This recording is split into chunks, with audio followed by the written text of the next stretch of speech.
Good. Let's go then. Thank you. Good evening, everybody. Welcome to the Village of Belcarra council meeting. And I wish to acknowledge that this meeting is taking place on the unceded territory of the Coast Salish peoples. Tumtumewaitin, or Belcarra, is home to an ancestral village of the Tsleil-Waututh Nation. We're thankful to conduct our work within their territory. So I will call the meeting to order at 7 o'clock on the dot. And we have a motion to approve the agenda, and I believe there's a counselor looking to maybe make an amendment. Counselor Drake? Yes, thank you, Your Worship. Approval of the, Sorry. we should have a mover and seconder for the agenda first, Your Worship. Okay, I am going to move. I'm going to move the agenda, but with a change to it. okay. Okay, let me just walk my way through. I think what Lorna's suggesting is probably a good idea. Move the agenda, get it on the floor, and then look to do your amendment. Okay? I'll move the agenda. Okay, and seconder, Counselor I'll second. Clark, Counselor Clark Yeah. seconding, and then I think you want to amendment. So we'll work on an amendment. Go ahead, Bruce. Thank you. Yeah, I'd like to move item 5.3 on tonight's proposed agenda to position 9.1 on the agenda following new business. In other words, right at the end of council's discussions. And I'll get into an explanation of that if I have a seconder. Okay, and I'll second the motion. I've got Counselor Clark seconding. So the amendment is to move 5.3 to position 9.1 on the agenda. It's been moved and seconded. And so council, this is yours to work on. Yeah, fine.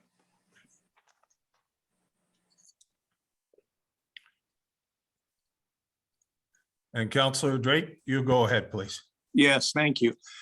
So the reason I want to move it, I think we all recognize that Bedwell Bay Wharfage program is important, but I believe it's quite likely that when we reach this topic, we could lose quorum, effectively ending the meeting. Okay. And this would not mean the topic isn't important or that council will not be addressing the topic, but it cannot be done without quorum. Tonight, we have only 4 council members here, and it's possible that 2 will declare conflict of interest on this agenda item. So I guess I'll direct the question first to Lorna. I believe we will need ultimately to confirm in a public meeting the position of all members on council on this with respect to conflict of interest. Is that correct? Correct, yes. Through So membership. tonight, we will hear from 4 councilors at least as to whether they consider themselves in a conflict.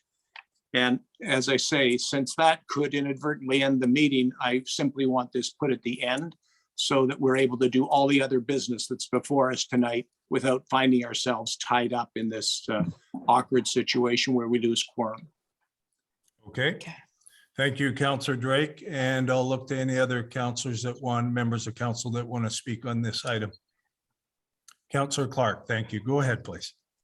If we do lose quorum, I guess through the chair to Lorna, what Yes. would be the procedure? What would be next step for council? So it's clear to the residents.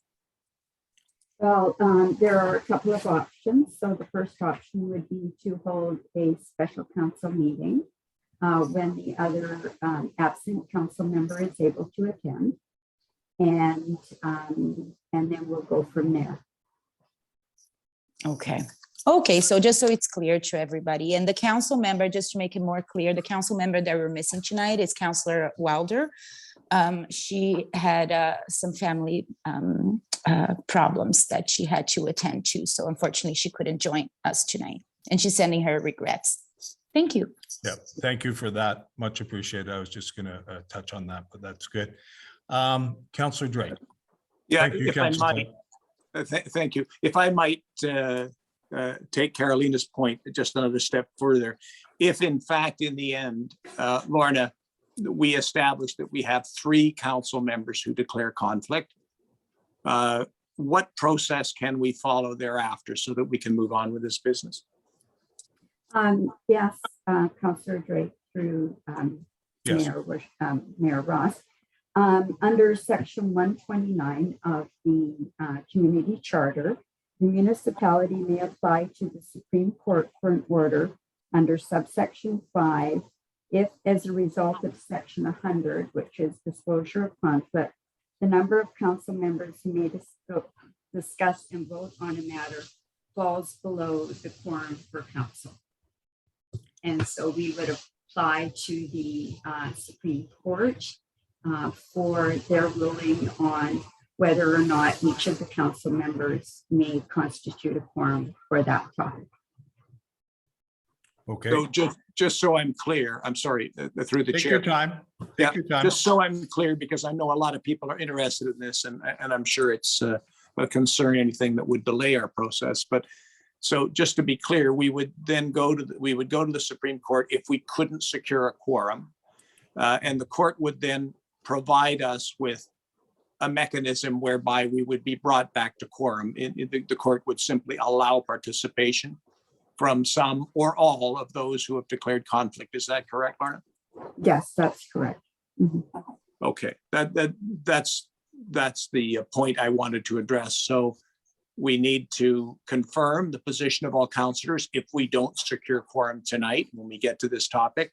And then, once we've established the position of the full council, we'll need to get assistance from the BC Supreme Court to allow us to move ahead on these items. Thank you very much. That's why I want to move this. So that's the end of my discussion. Okay, amendments on the floor. We've had Councillor Clark, do you want to speak? Go ahead, please. Yeah, so just one question through the chair to Lorna. So at this point, will the community be able to ask any questions on the matter, or do we need to wait for it to come back to council?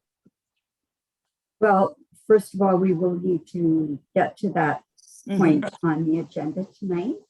And if we lose quorum, then there is no discussion on that topic. And then we would see what would occur at a special council meeting. Okay, so no questions at this time. Okay, thank you very much. Okay, so we've had Councillor Clark speak. Councillor Drake, your hand's down now, and I'm not seeing any other councillors. So we don't have any other councillors, so this amending the agenda is a council item. So are there any other councillors on this amendment that would want to speak? I'm not seeing any, so I'm going to look to call the question, and what's on the floor right now is the amendment. So councillors, if you could indicate if you're in favor of the amendment, and do you want it read before we vote on it? Yes, please. Okay. Your worship, motion is that item 5.3 on the council agenda be moved to 9.1. Okay, good. Thank you for that clarification for everyone. So I'll now look, not seeing any other councillors, I'll look to call the question. All those in favor, please raise your hand. Aye. Okay, and I note that it carries. Okay, thank you very much. And we're now on the original motion as amended. Okay, and look to council again. Any, So moved. So we have a Thank you. mover and second. we have a mover right now. We've now dealt with the amendment, so we're back to the original motion that's been amended. Okay, makes sense, but thank you, Councillor Clark, appreciate that. Thank you. So looking to council on this amended motion, any further discussion?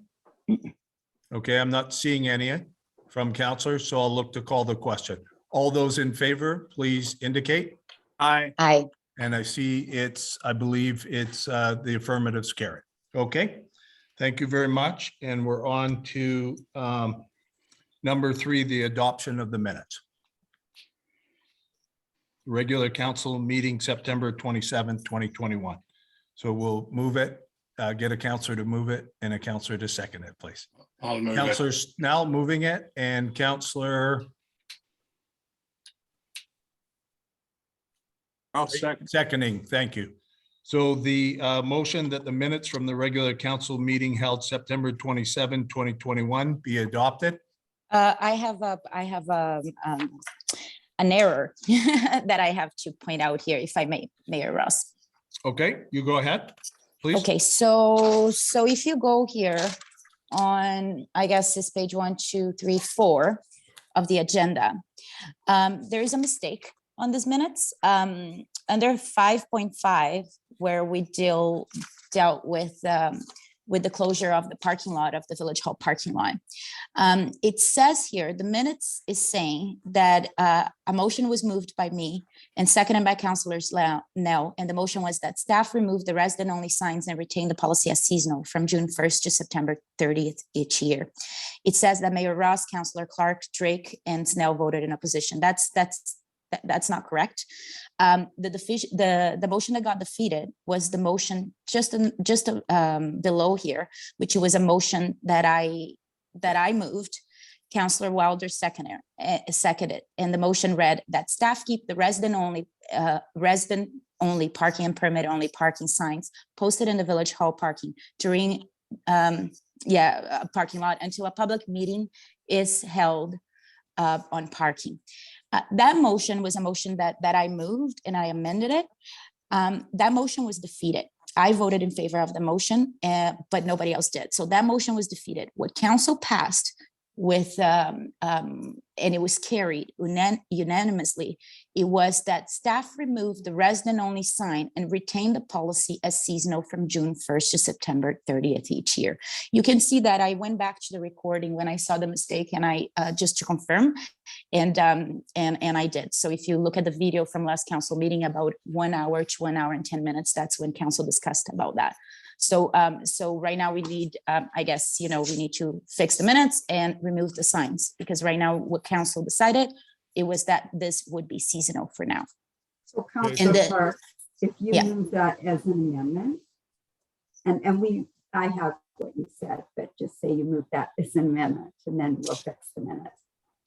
Okay, so I'll move that as an amendment, and Okay. yeah, the minutes have to be fixed as well as the signs. Thank you very much. Oh, also, just one more point. It says here somewhere else too, that Councilor Wilder and Councilor Clark are hosting a parking meeting. There will be a meeting. It will be a public meeting, but my understanding is that staff will be present. It won't be like it was last time. Okay, thank you. So I just wanted to point that out. Thank you. So I'll move the amendment to fix the mistake. Okay, so you need a seconder, please. Do we have someone to second it? Bruce Drake did. Councilor Drake. Okay, thank you very much. Okay, so that amendment is on the floor. Thank you, Councilor Clark. Any discussion on that? Seeing none, I'll look to call the question on that. So on that amendment. So as amended, all in favor? Aye. Aye, okay. So the motion is amended, and we have on the September 27th, it's now been amended, and we're looking to vote on that motion as amended. Okay. Okay, council, do you need that read to you, or are you fine with that? I'm okay. Okay, good. So any discussion on this? I'll look to go on that piece. All those in favor? Aye. Aye. Okay, good. Thank you very much. So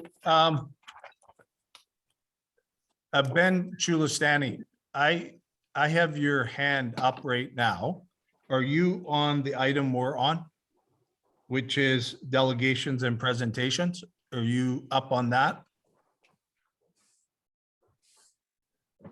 Thank you, Mayor Ross, for finally allowing me to speak. Actually, Okay. I had my hand raised in the beginning of when the meeting started, but I'm not sure why you are asking me this question now. Okay, fair enough. We'll move on. Thank you very much. We will look at welcoming the delegation, and I'd like to introduce Bruce Blackwell, who will provide a presentation with regard to the Belcarra Community Wildfire Resiliency Plan. And Bruce is in the audience. So Bruce, at your convenience, and you go ahead. Thank you and welcome. Thank you. I'll just switch to the slide presentation here. And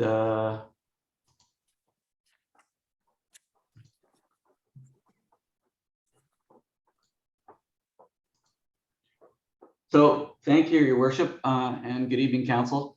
I've come back to you now after our first presentation where I introduced you to the Community Wildfire Protection Plan. And we've now completed the plan. It's been circulated to staff, and we're presenting that to you this evening. Basically, Blackwell was retained in 2020 to develop the Community Wildfire Protection Plan. This is not the first Community Wildfire Protection Plan for Belcarra. There was one that we created in 2007, but these plans are valid for 5 years. And so to move on any new items and to be eligible for funding under the current CRI program, you weren't eligible until we put this plan in place. So as of 2021, what was the Community Wildfire Protection Planning process has transitioned to the Community Wildfire Resiliency Program. And really the two approaches are similar, but the real focus is aiding communities in developing plans to assist in improving safety and reducing the risk of wildfire damage to property. Ultimately, the Village of Belcarra, the Sasamat Volunteer Fire Department, and Metro Vancouver Parks were all engaged in the development of this plan. So we've spoken to all the key agencies and consulted with them in working through this planning process. So the key points, I mean, ultimately this year highlighted what's really been going on for the last 20 years. I've been involved in fire planning since, well, I started my company in 1988. And I can say that through this time, and particularly since 2003, there have been increasing fire loads and fires across the province that have damaged communities or damaged values at risk. And so there's been a broad effort to try to understand where this risk is. And I'm sorry, Bruce, if I could interrupt you for a minute. Your PowerPoint isn't being displayed. Would you like Paula to display hang it? on. Sorry, Lorna. Sorry. That's my fault. I think that's why Bryn has her hand up. Yes, sorry. That's okay. Now can you see it? There you go. Yes. Yeah. Apologies. And we'll just go here.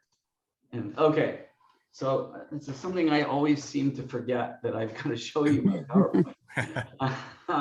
I haven't got any wild pictures so far. So really the text is, I've spoken to the text. So really the focus of these plans has been looking at fuel reduction treatments that really impact fire behavior, updates to existing plans, policies, bylaws, and things where you as a community can control some of the risk. And ultimately, in the last few years, there's been a huge push to improve private property owners to undertake fire smart initiatives. And if you follow this year's fire season, some communities which had done, and particularly Logan Lake, that had significant fire smart initiatives, were successful in preventing a lot of damage to their communities. And I can't emphasize how important it is to communicate the fire smart portion of the plan to the community and get them engaged. So we talk about the wildland urban interface, but there's really two components to it.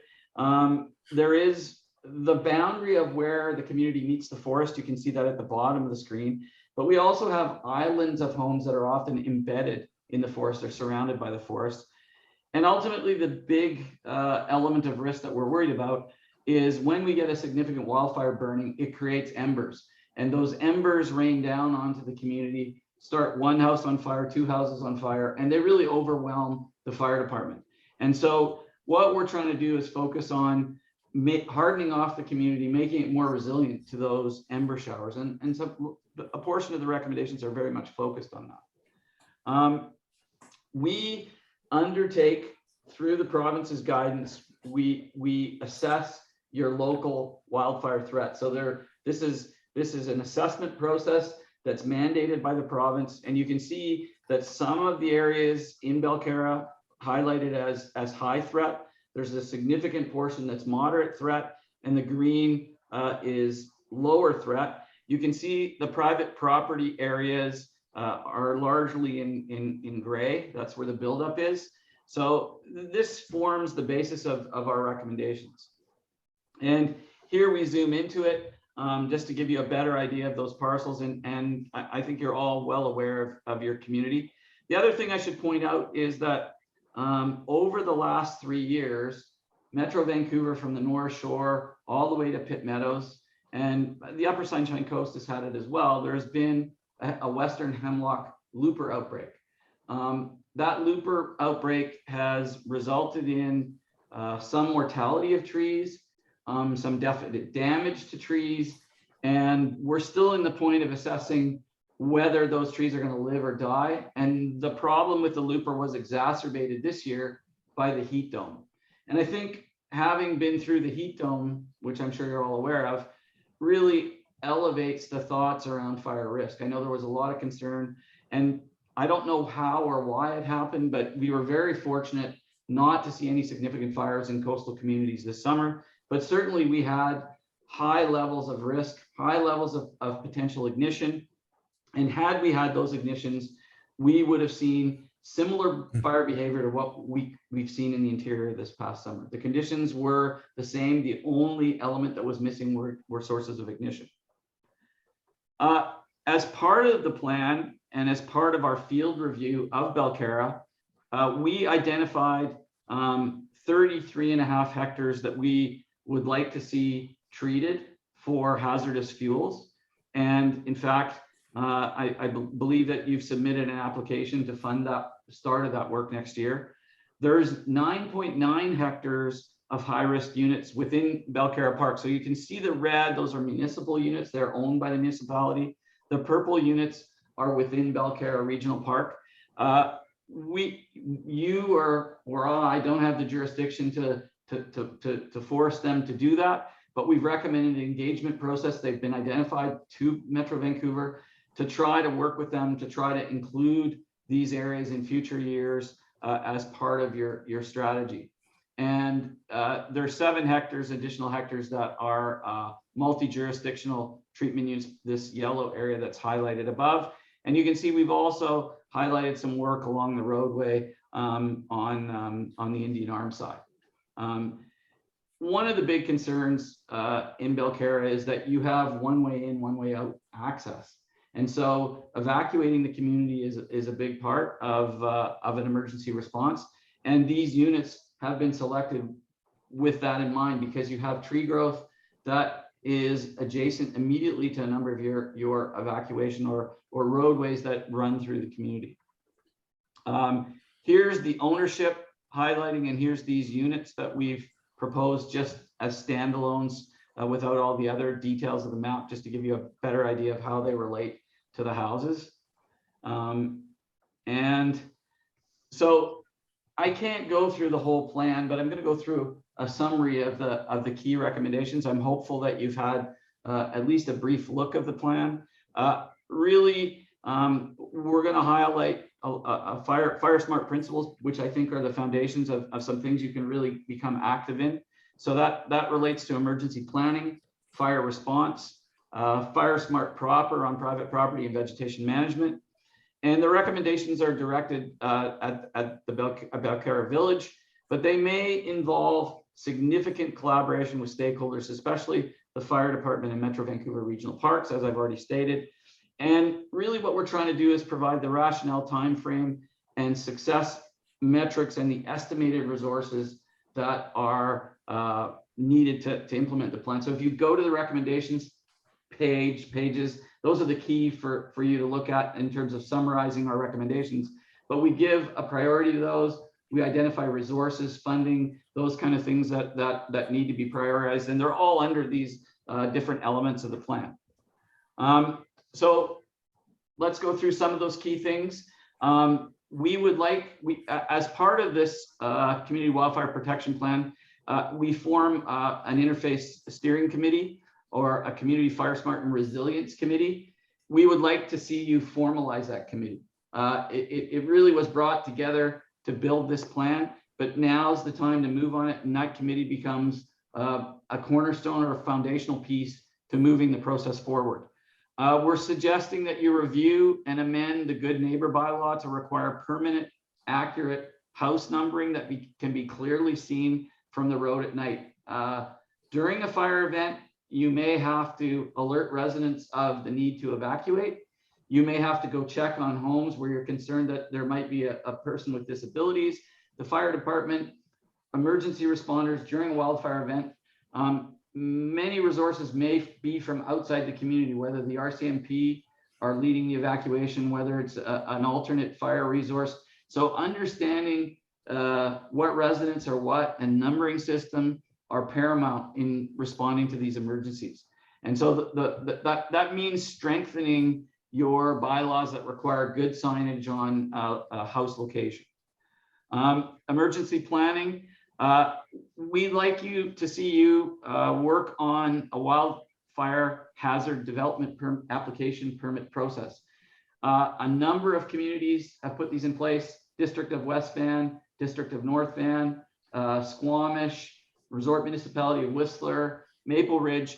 This development permit process identifies parts of the community where if someone builds new housing or there's new buildup, that they follow the fire smart process. In other words, they harden off the structure. They don't have unrated roofing. They manage the vegetation on their property properly. And this will reduce future growth and hazard with new construction. And when people rebuild, it will also mandate them to rebuild with these principles in mind. There are some concerns about cost, but the reality is that the cost, many of the homes that you have in your community cover off a lot of the issues that would occur within a development permit area, whether they're using hardy board as siding. The roofing policy is generally cheaper. The landscaping policy really is just about using different vegetation. So these are not big cost items, and these are also being implemented across the province. So really it's a bylaw to mandate proper development standards to mitigate wildfire risk. And probably as far as the municipality goes, this provides you with the most control in trying to prevent increasing levels of wildland interface risk. Emergency planning. Basically, you know that there is a access into Ferrier Cove that originally was boat access mandated, but has since evolved into this roadway. I think you need to look at that as building that as a public road that has proper standards and that again considers the risk of evacuation, and there may be some fuel treatment that's required there.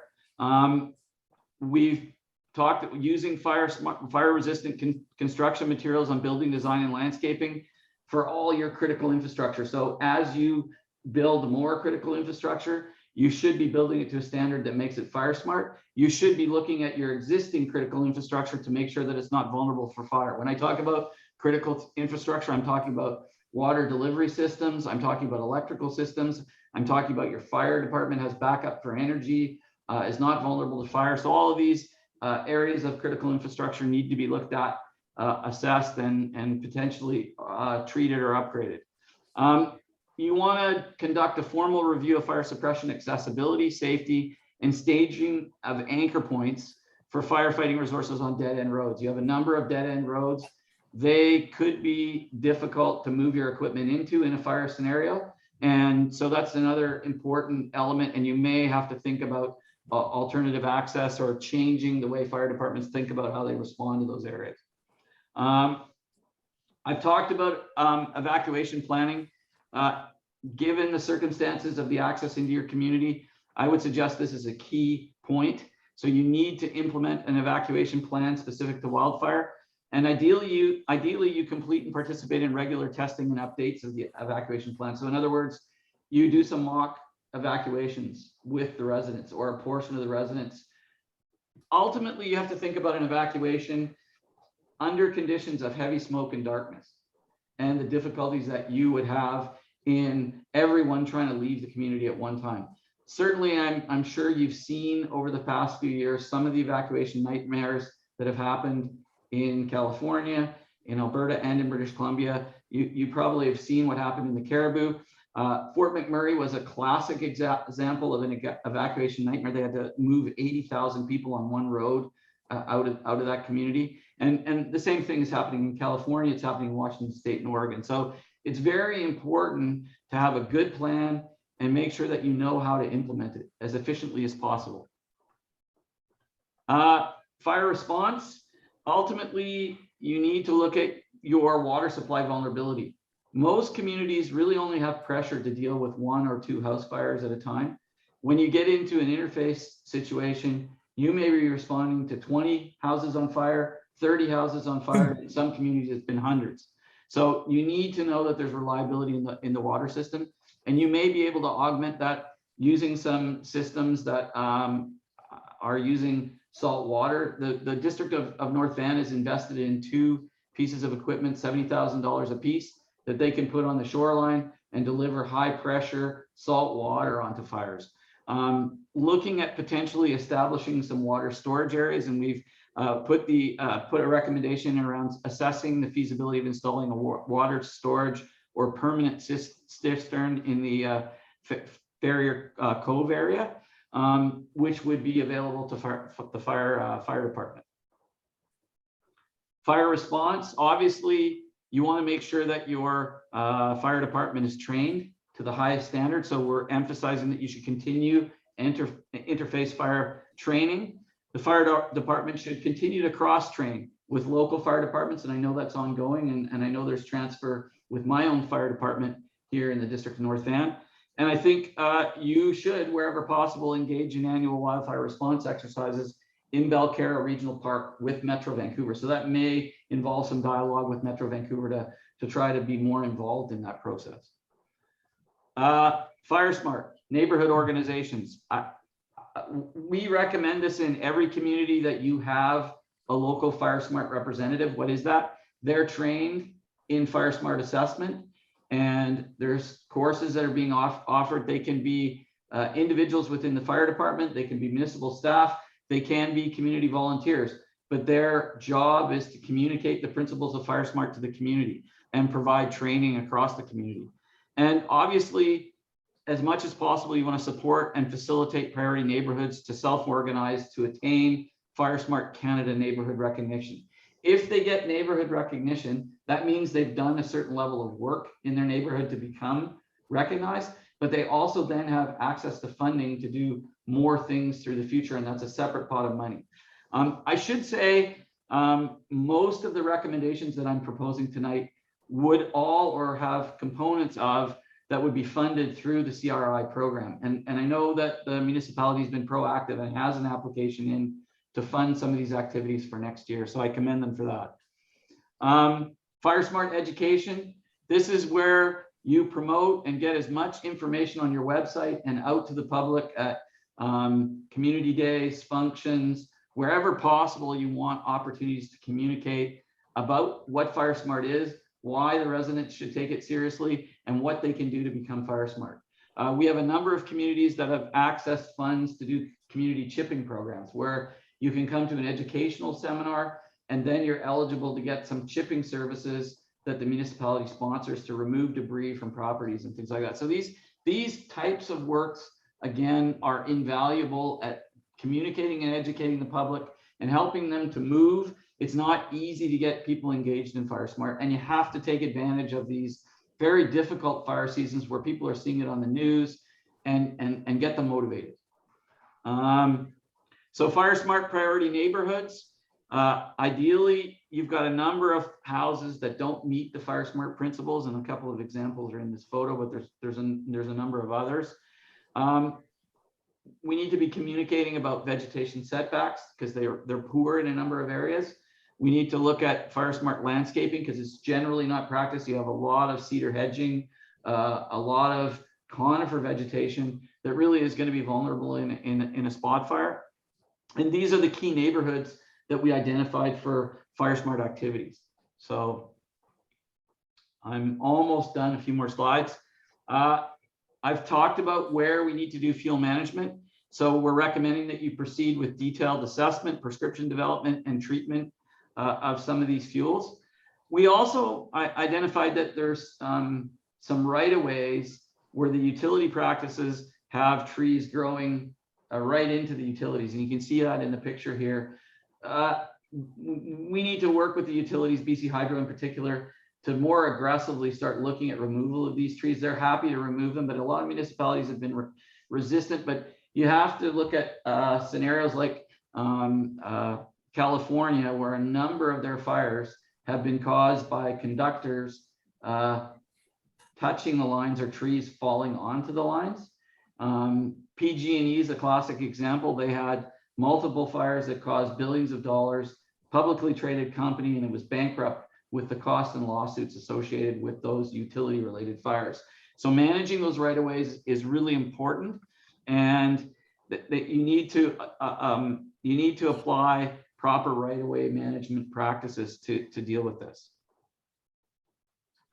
So in summary, on vegetation management, we talked about engaging Metro Vancouver and working with them to deal with those parcels that were identified in Belcarra.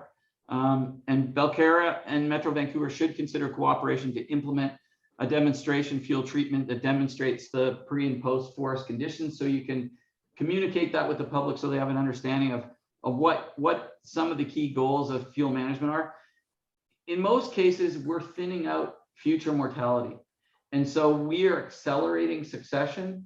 And if people are concerned about biodiversity or concerned about forest values, a lot of these treatments are moving second growth forests to old growth forests faster. We try to leave the biggest and most healthy trees. So part of this is focused on forest health. Part of it's focused on protecting those really valuable high wildlife trees. And in this photo, you can really see these are photos from Belcarra Park. This is the mortality that you're seeing as the second growth transitions to bigger trees, and the younger trees are shaded out and they start moving to the ground as surface fuel.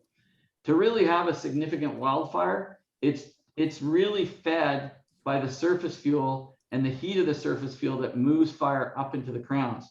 So really focusing on removing surface fuels, removing the smaller ladder fuels. And the other thing to be thinking about is if we have a significant amount of mortality from hemlock looper, those dead trees over the next 10 to 15 years are going to contribute more to the surface fuel. And so we need to be proactive and start getting onto this in these key areas right next to residents. So in conclusion, we're really trying to set the stage for you to implement important and relevant recommendations as it relates to making reducing wildfire risk and increasing your resiliency. There's 44 recommendations within the CWRP. As I've said, they're prioritized. You have funding available to you, $150,000 per year at the moment, and I expect that to increase provincially. And the real key focus is that collaboration between the community and the fire department at Metro Vancouver and residents in ultimately identifying the risk that we've discussed this evening and that's outlined in our plan. So I'll end it there, and I'm happy to take questions, comments, or tomatoes if you want to throw them. It's all good. Thank you very much, Bruce. Very thorough, and appreciate the depth that you've gone into. So why don't we start with council and then we'll move it out. And I noticed that we've already got at least one hand up from the audience. So let's start with council. Anybody on Councillor Clark? Go ahead, please. Thank you. Thank you, Mayor Ross. Bruce was telling us that there is a few recommendations that he sent to staff, but I don't think council has that, eh? No, Your Worship, we could bring that report forward to council. Mm-hmm. Oh, okay. So yeah, I guess it would be good to bring that report forward. And if we could please get a copy perhaps of his presentation, that would be really helpful. Thank you so much. It was very many key points there that you touched, and I'll leave it at that. Thank you.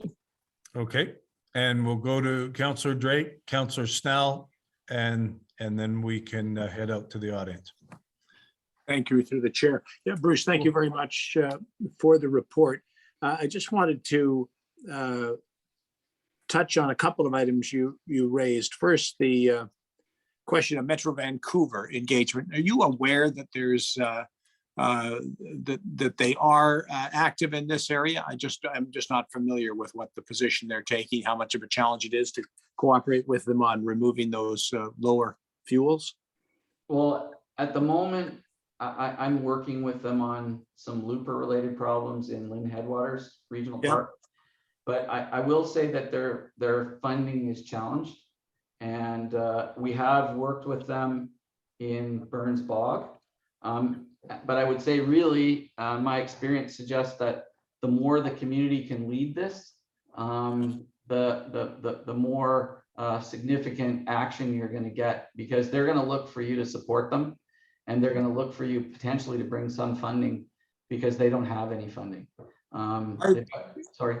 Just as a follow-up to that, Bruce, yeah, so, but my concern, I guess, initially was ideologically based. They aren't hesitant about removing trees that present a challenge, or undergrowth itself may present a challenge.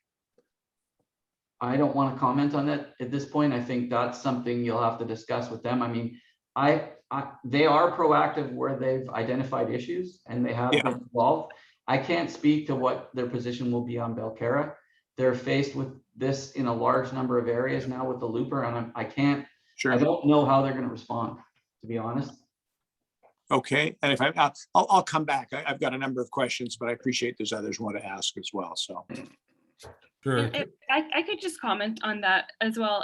Metro Vancouver was very helpful in providing information about the Hemlock Looper within the park and identifying areas that they have had mapped that had high fuel loading from the looper. So we were engaging with them in the development. Sorry, I should introduce Bryn. Bryn Farrell was very instrumental in putting this plan together. She led the field work and drafting the report under my supervision. So she was the most active in communicating with people. So I will say that Metro Vancouver has got a significant area of forest that's been impacted by this looper. And they won't be able to address it all with the resource capabilities that they have in all of the areas where there's been impacts. You've got large areas in the watersheds, their regional park system's been affected. And I honestly just don't know how they're going to be able to react. Okay, thank you very much for your answer on that. And Bryn, welcome to our meeting and appreciative of your work. Thank you very much. Councillor Snell, and then we'll go to Jim or Sherry Chisholm.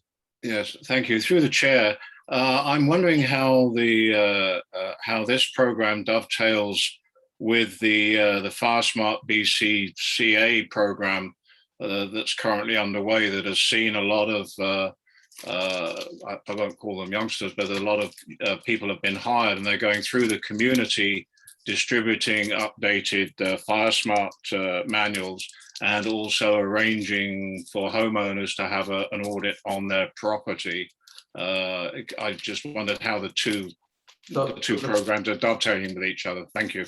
The funding for FireSmart comes through this process.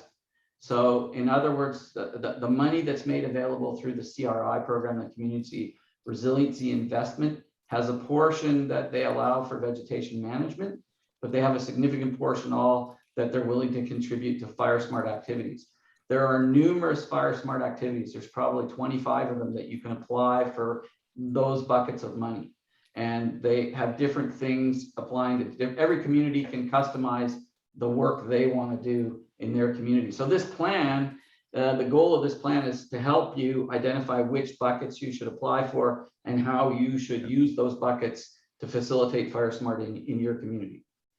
And I would just like to also point out that Stuart Novak is working with the Tri-City communities, and that he is, maybe you would like him to speak on that, Your Worship, because he is well aware of the people coming into the community, and Stuart's managing that. Okay, so I think that's an excellent point, because I knew Stuart's doing some work. Why don't we do this? Let's go to Jim Chisholm and come back to Stuart, and then we'll go to John Shulistani. Okay? So Jim or Sherry, I'm not too sure which one. Go ahead, please.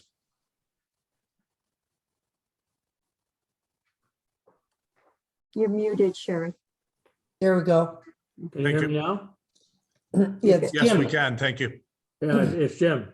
I'm glad there's buckets of money out there for us.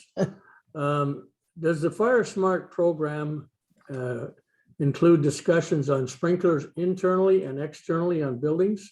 Is that part of your program? Not internally, but there are sprinkler systems, rooftop sprinkler systems that are recommended by Fire Smart.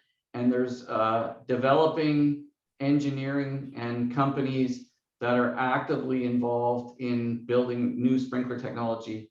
I don't know how many of you saw the fires in Cannon Lake in some areas this summer, but I would say the sprinkler business is probably one of the best ones you could be in right now, because many homeowners are looking at retrofitting their houses with some form of sprinkler system. So I would say absolutely sprinklers are becoming more and more frequently adopted and applied in forested communities. And in fact, Logan Lake, where they had such great success, the whole community was sprinkled. They had sprinklers on every house. Yeah, I was aware of that. Hmm. Okay, but what about the money program? Can we use some of that, some of your money to promote sprinklers internally in our village? First of all, I'll say it's not my money. And the program yes, money. the program can be used to promote sprinklers. Absolutely. Will it facilitate the purchase of sprinklers? No, not to purchase, but to get a program going. Yeah, absolutely. Absolutely. And if you want to Google WASP sprinklers, that's the Fire Smart promoted sprinkler.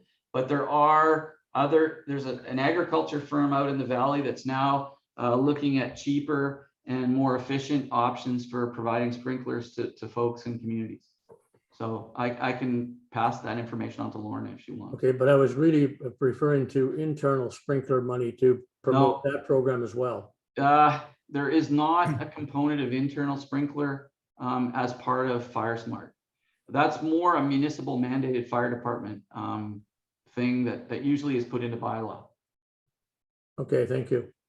Okay, thanks very much. Stuart, did you want to go ahead, and then we'll go to John Chulestani?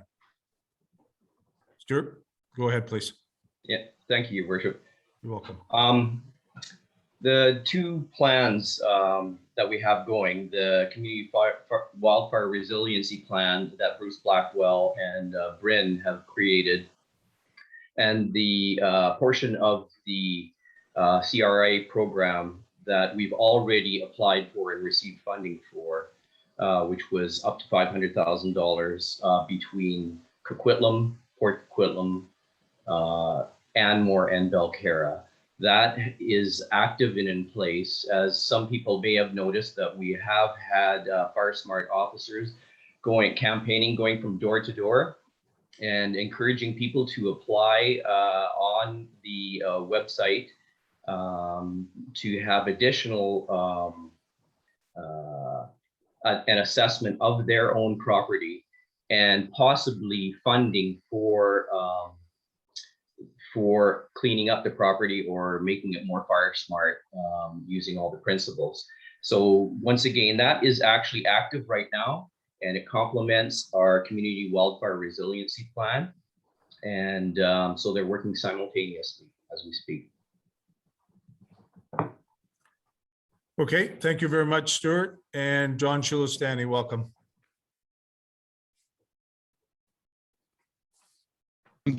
Thank you.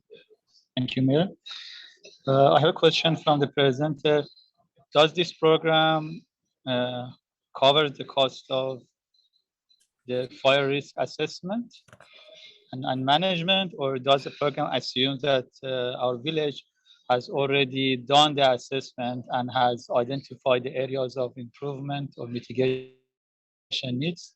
And then, yes, so this is my main question. Okay, through the chair to Bruce. And Bruce, were you able to pick up that question? Okay, thank you. Go ahead. I believe the question was, does the program assess the risk of individual properties? That's really the job of Fire Smart. And that's why Fire Smart assessments are being done, is to educate individual homeowners on their property and what is a hazard and what needs to be done to address that hazard. If it's an undeveloped property, then I would say that this program doesn't apply. And that's why we've recommended that you put a development permit area in place so that new construction, new landscaping meets the standards of Fire Smart, and you're not actively growing hazardous interface. Right. So a dual way of approaching that. Right. John, did that help you out? Yeah, sure, thank you. So they're gonna cover the cost of assessment? The assessment will be done by the province's LFR, yes. So you don't you. pay for the assessment. Thank you. Okay, John? I think you're okay. Thanks. All right. Do we have anybody else? I don't see anybody in the audience, so I'll come back to, I see Bruce Drake. Bruce, do you want to go ahead and then we'll see if there's any other counselors and then we'll look to move forward. Thank you, Your Worship. Yeah, just a couple more questions I had. Yeah, Bruce, can you comment on the issue of, I've watched, and I'm sure we all have, with a great deal of anxiety, the fires that we've seen in the last few years with, and the increased size of some of these fires.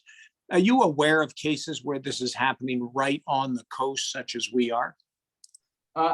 Absolutely. We had some significant fires in Harrison, in the Sunshine Coast, Port Alberni, that have occurred over the last few years. We've had significant issues in Nanaimo, and there has historically been, usually in a fire season like we just had, we usually have 2 coastal communities that have been threatened. I just don't understand why it didn't happen this year. It was pretty amazing, really, when you think about it. Yeah.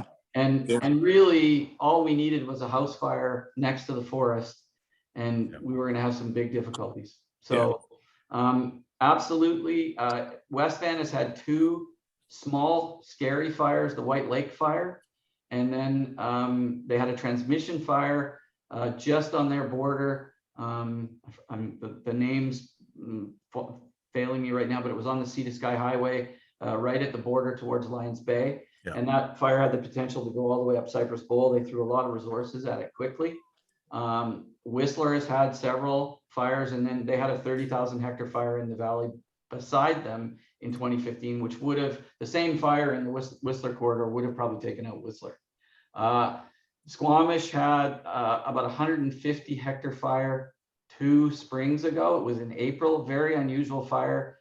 Took out about several $100,000 worth of transmission infrastructure, wood pole, distribution line. So absolutely, we have had some coastal fires that have demonstrated a lot of potential to do damage, and I'd say we've been very lucky. And just aside, and it's a very detailed question, but on the issue of sprinklers, external sprinklers, are you aware whether these are designed with their own water supply, i.e. stored on-site water supply?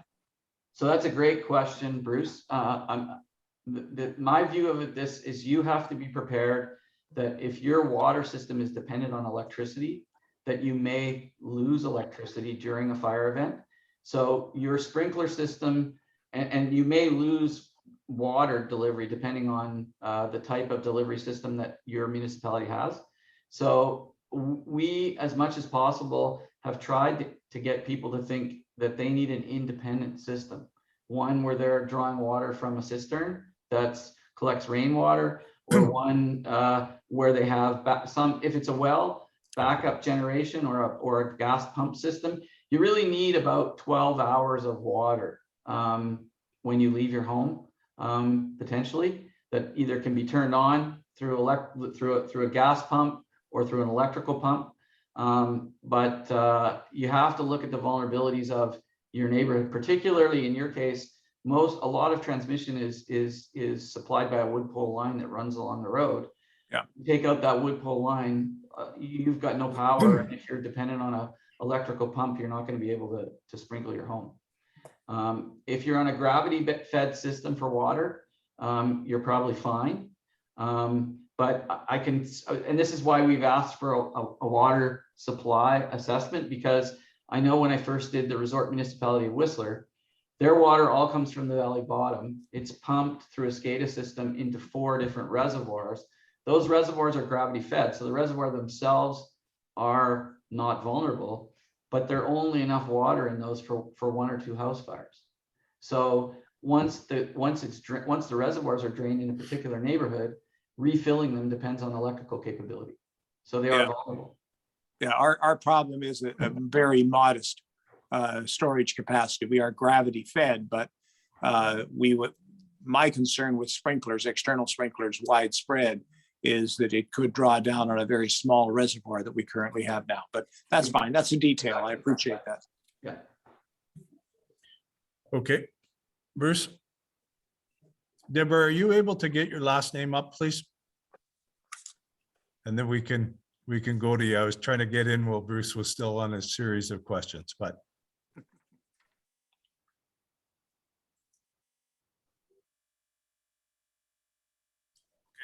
welcome, Deborah. Thanks very much. Go ahead, please. Okay, 2 questions through the chair to this To Bruce. Bruce. Yes, I was That's- confused because Bruce Drake was speaking, but Yeah, a lot of Bruces. wait a minute. So in California, some of those fires started because of the weakness in the transmission lines or something, the age of them. Is that something we need to worry about here in the Lower Mainland at all, or in BC? So, yeah, there has been a problem in the US with insulators, and they're old porcelain insulators, and they've been subject to, basically they shatter under these high heat conditions, and they shatter molten glass essentially that starts the fire. So what I just completed a risk assessment for the BC Hydro system just last year, and they are actually in detail retrofitting their system. They're looking at where their ignitions are and how they're responding to fires, and they're also looking at upgrading some of their systems where they've had fire ignition. So they are very proactive right now because of so many utility problems in the US. But you have to separate the problems in the US from Canada. The US utility system is largely privately owned and funded through the stock market.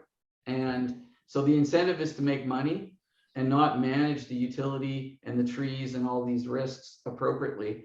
And that's why you're seeing the lawsuits that you're seeing. Canada, it's a public utility. It's regulated through the Utilities Commission. And I would say the standard of management of our utilities is significantly higher. Is there room for improvement? Absolutely.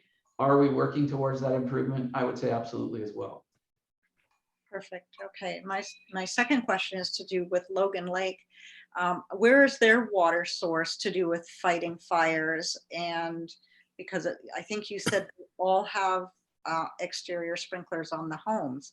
So I'm just curious if I would think they would be on wells, but I don't know. Well, Logan Lake is a fairly big lake, and I think the water is coming from the lake system. But I sent some of my people up there to look at and talk with the fire chief about how Fire Smart's working, but I didn't ask that question, or we didn't ask that question. And I don't think, Bryn, do you have any insight into that question? No. So No. I suspect that their system is drawn from the lake, like a number of communities. And so their water system is really, it's going to be the pumping system, and whether that pumping system can sustain the draw, and is it vulnerable to its energy system being compromised. Perfect. Thank you very much.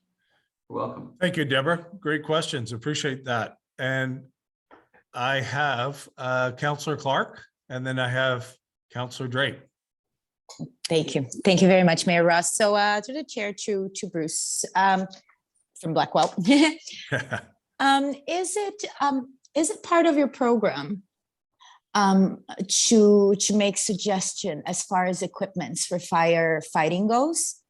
Like, for instance, the reason why I ask is because after major fires, some communities across North America, really, they started acquiring the CAF system, so compressed air foam system, which obviously it's a good system that, that leads your water, like, because of the pressure, your water can go 4 times as far with the foam. That's my understanding. You could go 4 times as far with the water because it's compressed foam. So is this part of the program to take a look at the equipment from the fire department, or any suggestions on that? So if you look at the plan, there is a section on fire suppression and working with your fire department. We look at the equipment. We talk to them about the age of the equipment, what resources they have, and we've made recommendations on what we think are the primary upgrades that they should be thinking about. So okay. So that has been done. You're right, the CAF system is common, but I think, in terms of Belcarra, you are dealing with a volunteer fire department. So your biggest and most important thing is training and making sure that the fire department's resourced properly with people. And that's a big problem across BC, is making sure that we've got enough volunteers to actually fight fires.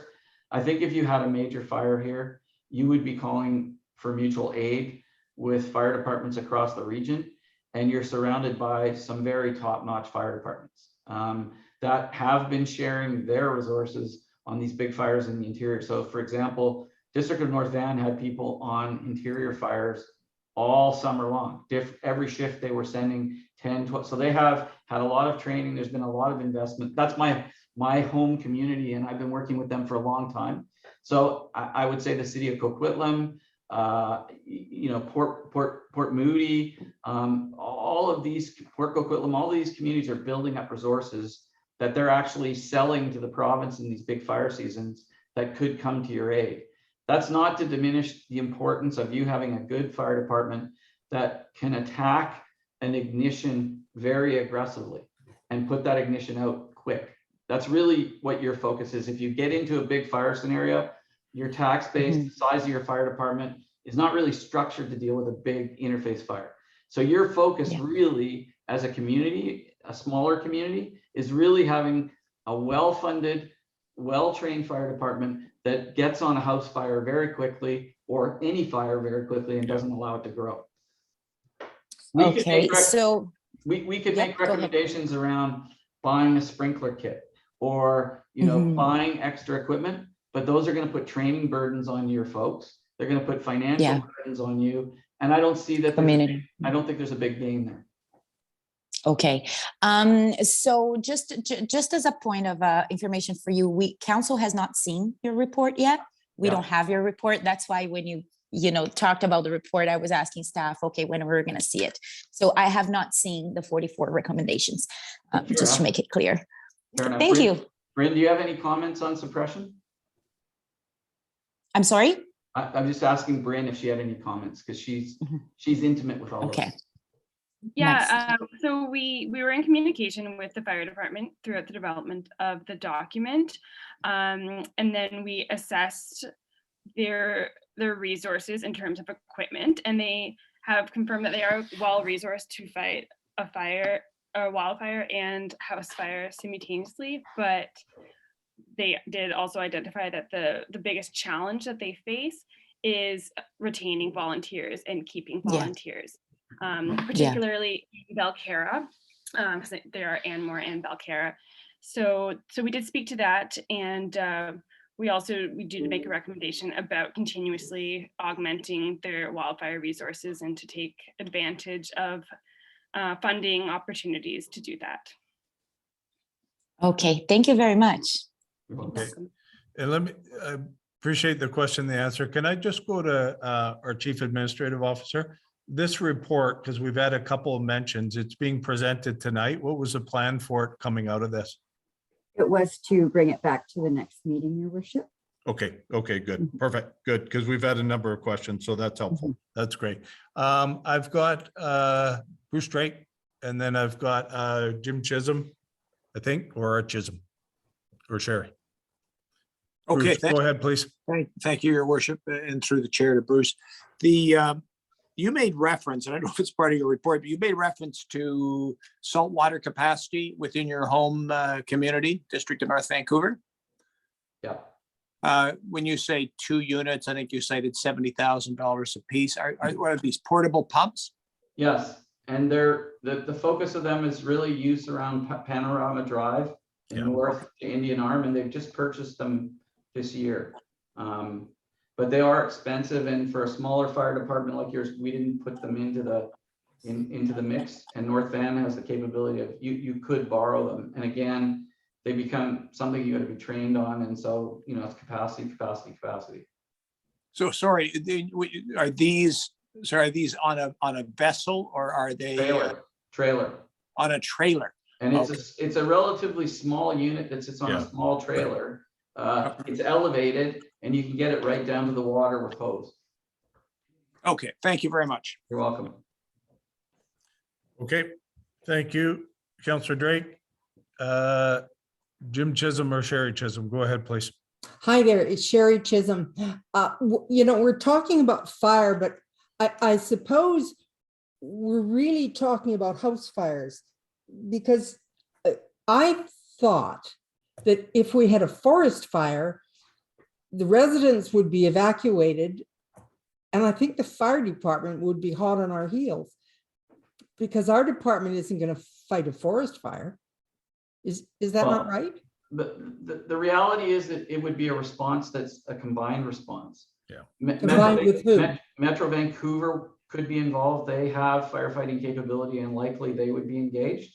That not here, Metro Vancouver has nothing. No, Metro Vancouver watersheds, Marshall out of the Seymour watershed, they have a helitack crew that's often shared around the province, but they would probably be resourced by BC Wildfire Service to fight a fire in your community. And then they would have a fire response out of the Hague base in Chilliwack, and they may have fire resources coming from the Nanaimo. So there's 3 different BC Wildfire Service resources available, depending on priorities and such. And then your fire department would cooperate in addressing the house fire and potentially addressing a vegetation fire in and around the house proper. Okay. It was my understanding that the forest fire would be taken care of from water bombers from Comox, but obviously that's changed. Well, no, I mean, air attack would be a decision that's made by BC Wildfire Service, and your folks on the ground would communicate the fire situation to BC Wildfire Service, and they would dispatch tankers. They would likely come, the closest tanker base to us is Abbotsford. So that's where tankers usually are dispatched from on the coast, unless you get up to the mid coast. The other thing is they have helicopters on standby in these big seasons. So Metro Vancouver had one on standby with a bucket with their crew. The same thing would apply in other bases as well. Oh, good. Okay, thank you very much. You're welcome. Okay, thanks, Sherry. Deborah, welcome. My question through the chair to Bruce as well. So Bruce, you were mentioning about the saltwater pumps. Is this, there's a Facebook group called Residents of Indian Arm. And so there was talk of those pumps that I guess people were purchasing maybe.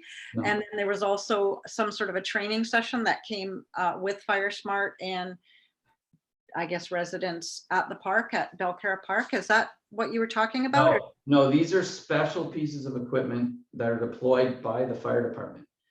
The fire department was doing training on pumps, small pumps for personal property protection. So they're 2 separate issues. The other is a piece of equipment that is deployed by the fire department for the fire department and brings water capacity that they can use in their trucks or other resources. Okay. So there is some people trying to augment it by getting other residents up the arm together. There's been a lot of work in the last 2 years out of our community wildfire protection plan to focus on that area as one of the biggest hazards, particularly a house fire starting and running up the back of Seymour or into Indian Arm. Okay, thank you. You're welcome. Okay. I've Sherry and John, and let's go there. Noting that we've had a obviously really good discussion, but go ahead, Sherry, please. The question I have is on the Turtlehead fire, there was a saltwater pump put down by their department. On the which fires? Sorry? On the Turtlehead, there was 2 houses that were on fire. Yeah. And they used a saltwater pump. Okay, Of course, it was fairly steep property, so they couldn't get any height with the water. It didn't get up as high as the house. So is there obviously some pumps that, gravity is a pretty interesting obstacle when it comes to pumping. And so yes, I can't speak to that situation, but there's obviously going to be water-based, like saltwater-based difficulties in moving water to higher elevation. yeah, especially if because you there's don't- quite a bit of elevation. Yeah, and that's where air capability has to take over. Okay, thank you. Okay, thanks, Sherry. John Shula standing. And then. Thank you. Sure, thank you. I have two questions. The one follow-up question. Does your program cover the cost of a larger pump to basically overcome the gravity issue at Turtle Head or other properties higher than the water elevation? And my second question is, how can the individuals apply to this program? Thank you. Okay, so the answer to your first question is no, the program does not provide funding for individual residents. There can be some funding, meager amounts of $150 per property to deal with tree removals or vegetation removal. So that's the answer to the second one. We have made recommendations around building capacity for water at Turtlehead. It was identified in the plan as a vulnerability. And so that's going to be up to the municipality, municipal works, to come up with a strategy to provide more water delivery capability in that location within the municipality. And I will say that water capacity is something that occurs in every single municipality that we deal with. And it's an expensive issue to deal with. So it's not always dealt with first. It's a longer term financial fix. These plans are not built to be implemented overnight. This is a long process to steadily increase your capacity over 10 to 20 years. And that's where the water infrastructure kind of fits in. Okay, thanks very much, Bruce. Appreciate And thank that. you. I just have a follow-up question. You initially said that the cost of the program is covered for the assessment. How's the assessment being scheduled? Is it by your program? Do we have to, as individuals, apply to that program? Is it done by the municipality? So I think Stuart spoke to that earlier. They're working collectively with foreign municipalities. And if you're interested in getting an assessment, I would suggest that you work through either Lorna's office or Stuart's office to try and facilitate that. And Stuart, if you have something to add, please do. Thank you so much. Okay, thanks, Bruce. Stuart, did you want to add anything to that? No, thank you. You're muted, Stuart. You're muted.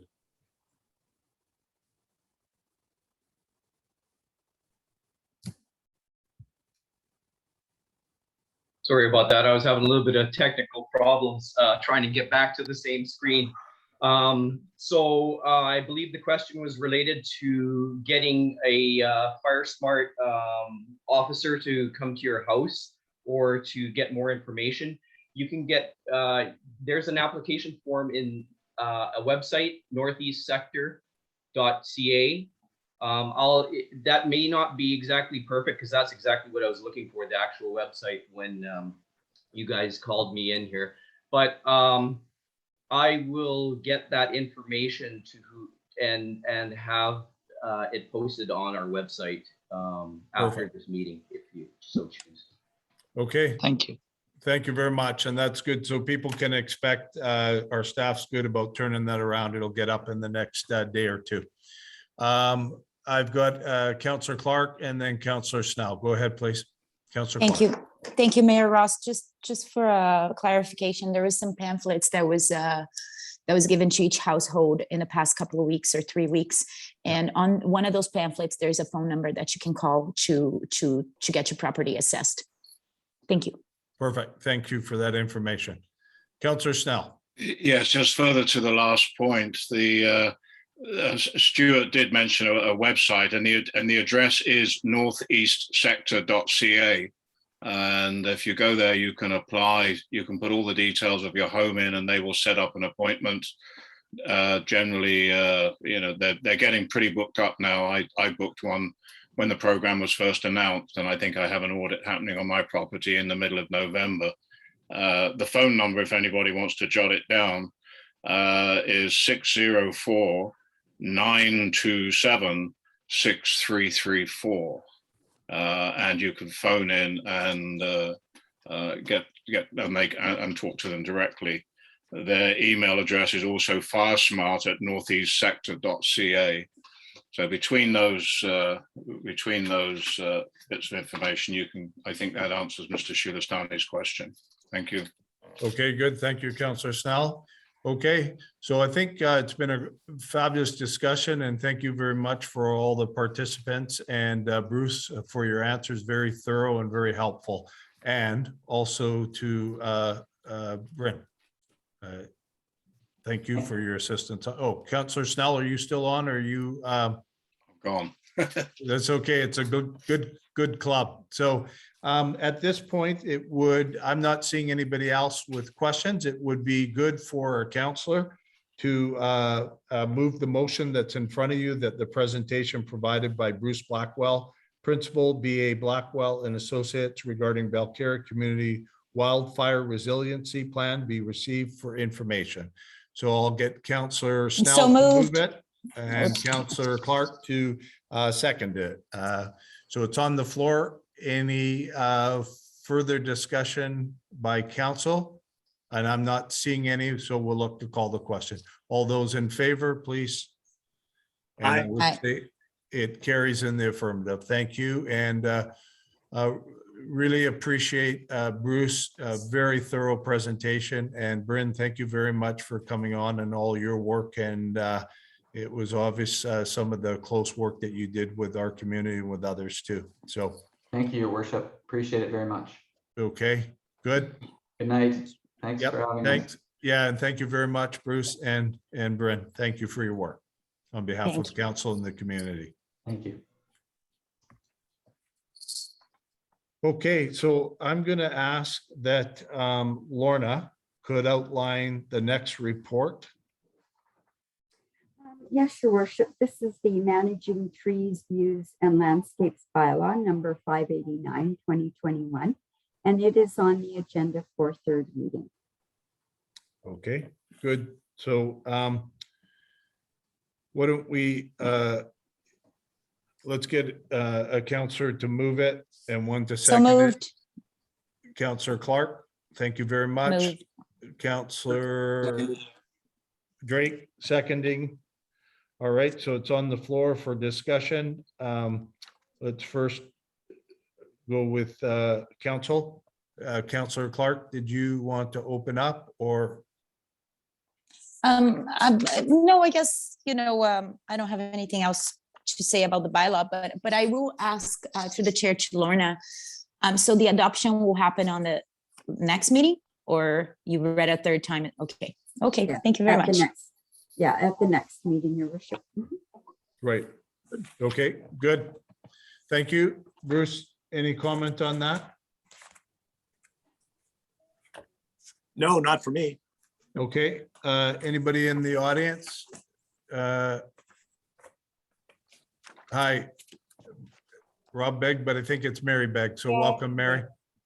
Good evening. This would be for Stuart, question.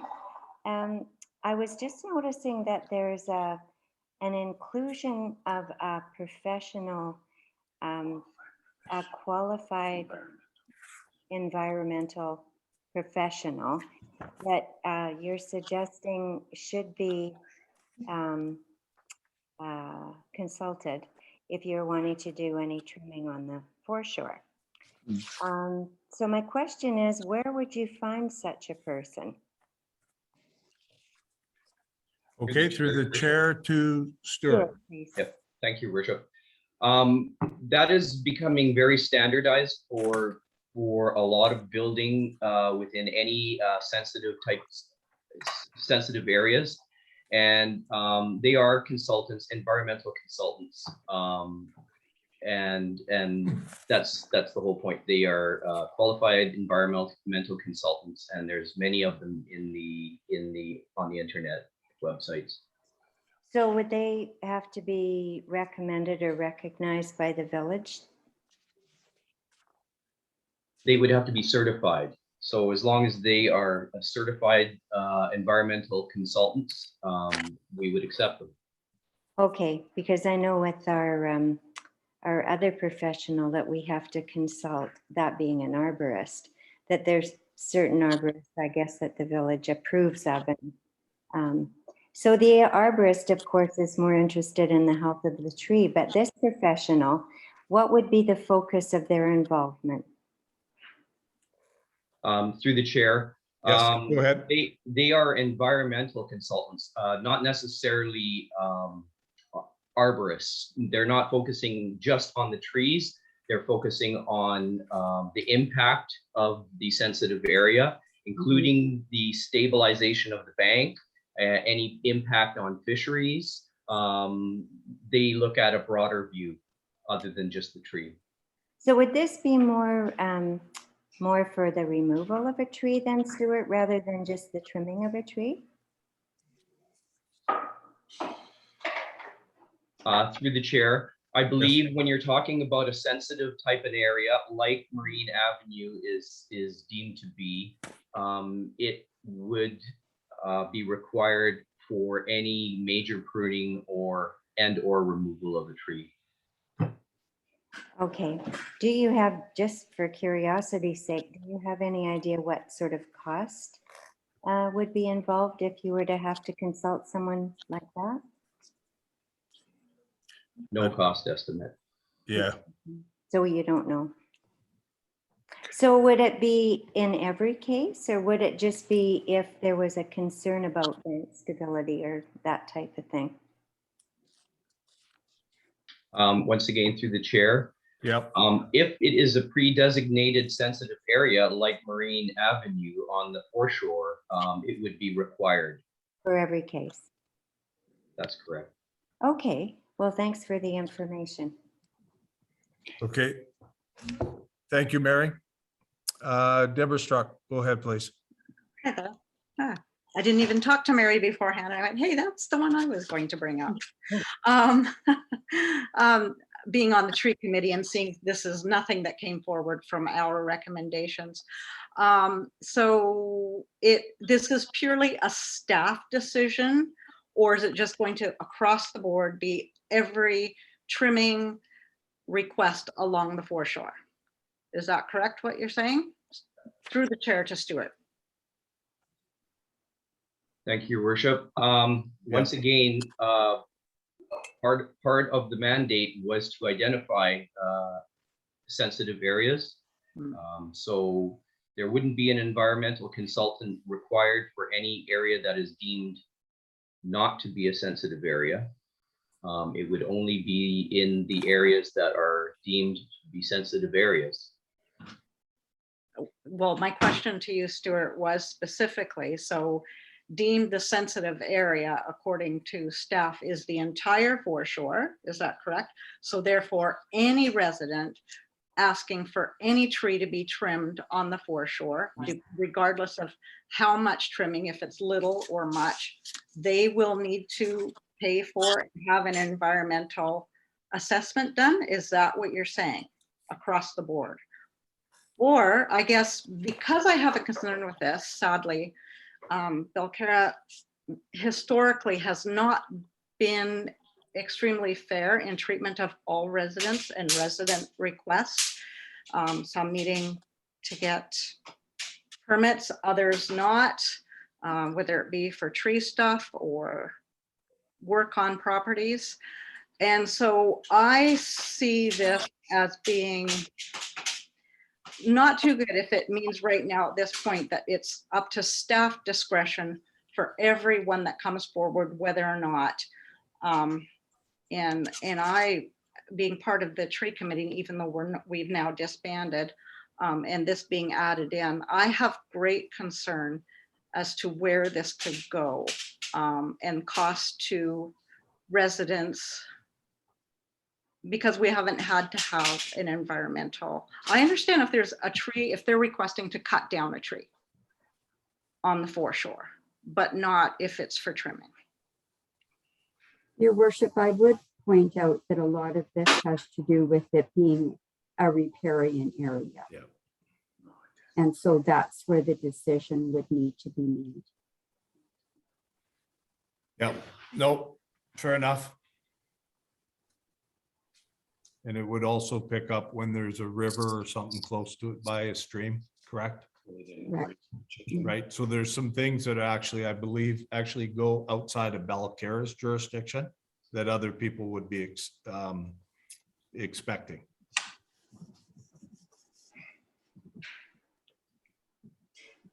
Deborah, did you have anything further on that?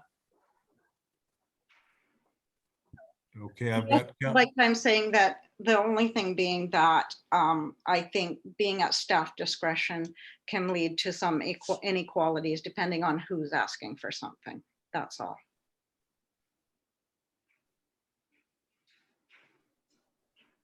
Okay, well, let's get the chief administrative officer to speak to that. I believe the discretion was to not obligate it other than in particular circumstances. So if the suggestion from you is to obligate it in all circumstances, maybe we should get the chief administrative officer to talk about what the discretion piece is. Okay. Could I just add one? See, I'm thinking that if it's for a tree to be cut down, yes, but not for trimming, not an environmental thing for trimming, because there has been the ability to trim along the foreshore all along. There never has been. This is another piece of red tape, and that concerns me. What was recommended by Lorna, did you, sorry, I don't know. I'm not hearing who's speaking there. Maybe you could identify yourself. It was from Mary Begg's microphone. Oh, okay. But sorry, I'm not seeing the hand up. So let me just go back to our chief administrative officer. Did you have any comment on this, or are you fine with where you're at right now? Well, your worship, I'm fine with the bylaw, and I would like to say that if anybody ever feels that they're being treated unfairly, I would certainly like to hear about it. Okay. And let me just ask a question about that. If someone were to come to you and say they're being treated unfairly, at some point, what would you do? I would definitely meet with them Yeah. and who they are saying, find out the background of it, Yeah. and see if we could have a meeting and resolve the issue. Mhm. Okay, good. Okay, thanks very much. Okay, let's go to Councillor Clark, and then I've got Ben Shulistani, and then Bruce Drake, and then John Shulistani. So in that order, Councillor Clark, go ahead, please. Thank you very much, Mayor Ross. So I understand the concern about the environmental report that it's asking. I do, it makes sense in my head that when you're removing a tree, you might destabilize the bank, or any major, as Stuart said, trimming could do the same. We didn't have that before. And I also understand, and this is kind of hard for me because I do worry about the bank safety on Marine, obviously, because if it starts giving out, it's the whole community that's going to have to pay for it, and it won't be cheap.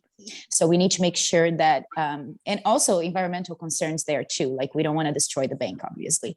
So I'm a bit torn about that one.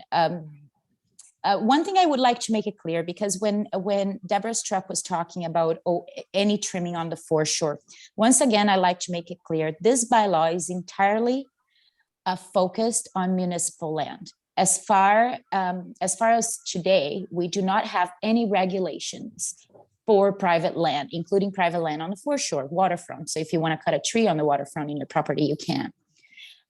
There's nothing, at least from the municipality as far as the municipality goes, there's nothing stopping you from that. So I like to make that clear and enforce that as much as I can, because there's a lot of confusion around the village around that.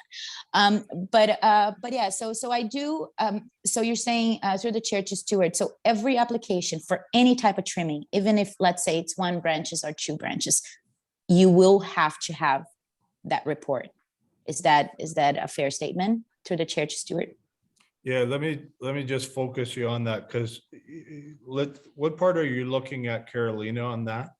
What part of the bylaw? When it asks for, Just- I didn't highlight on this one. I have many copies of this and I think I That's okay. put my notes on the other. Well, I can try to find here and get back to you if you want to answer another question or. Okay, because I think if we go from where it's embedded in the bylaw, would Yeah, you that's mind if I easier. went to someone and came back, Carolina? Absolutely. Yeah, no problem. Okay, and that way I think then Stuart can hone in on that part. So I believe, and we will come back to you, Carolina. Ben Shulastani, I've got you next. Thank you, Mayor Ross. I had a question. I was wondering if the village did any environmental assessment when they cut or allowed the trees in front of or the corner of the road, at the road end of Marine Avenue and Watson Road.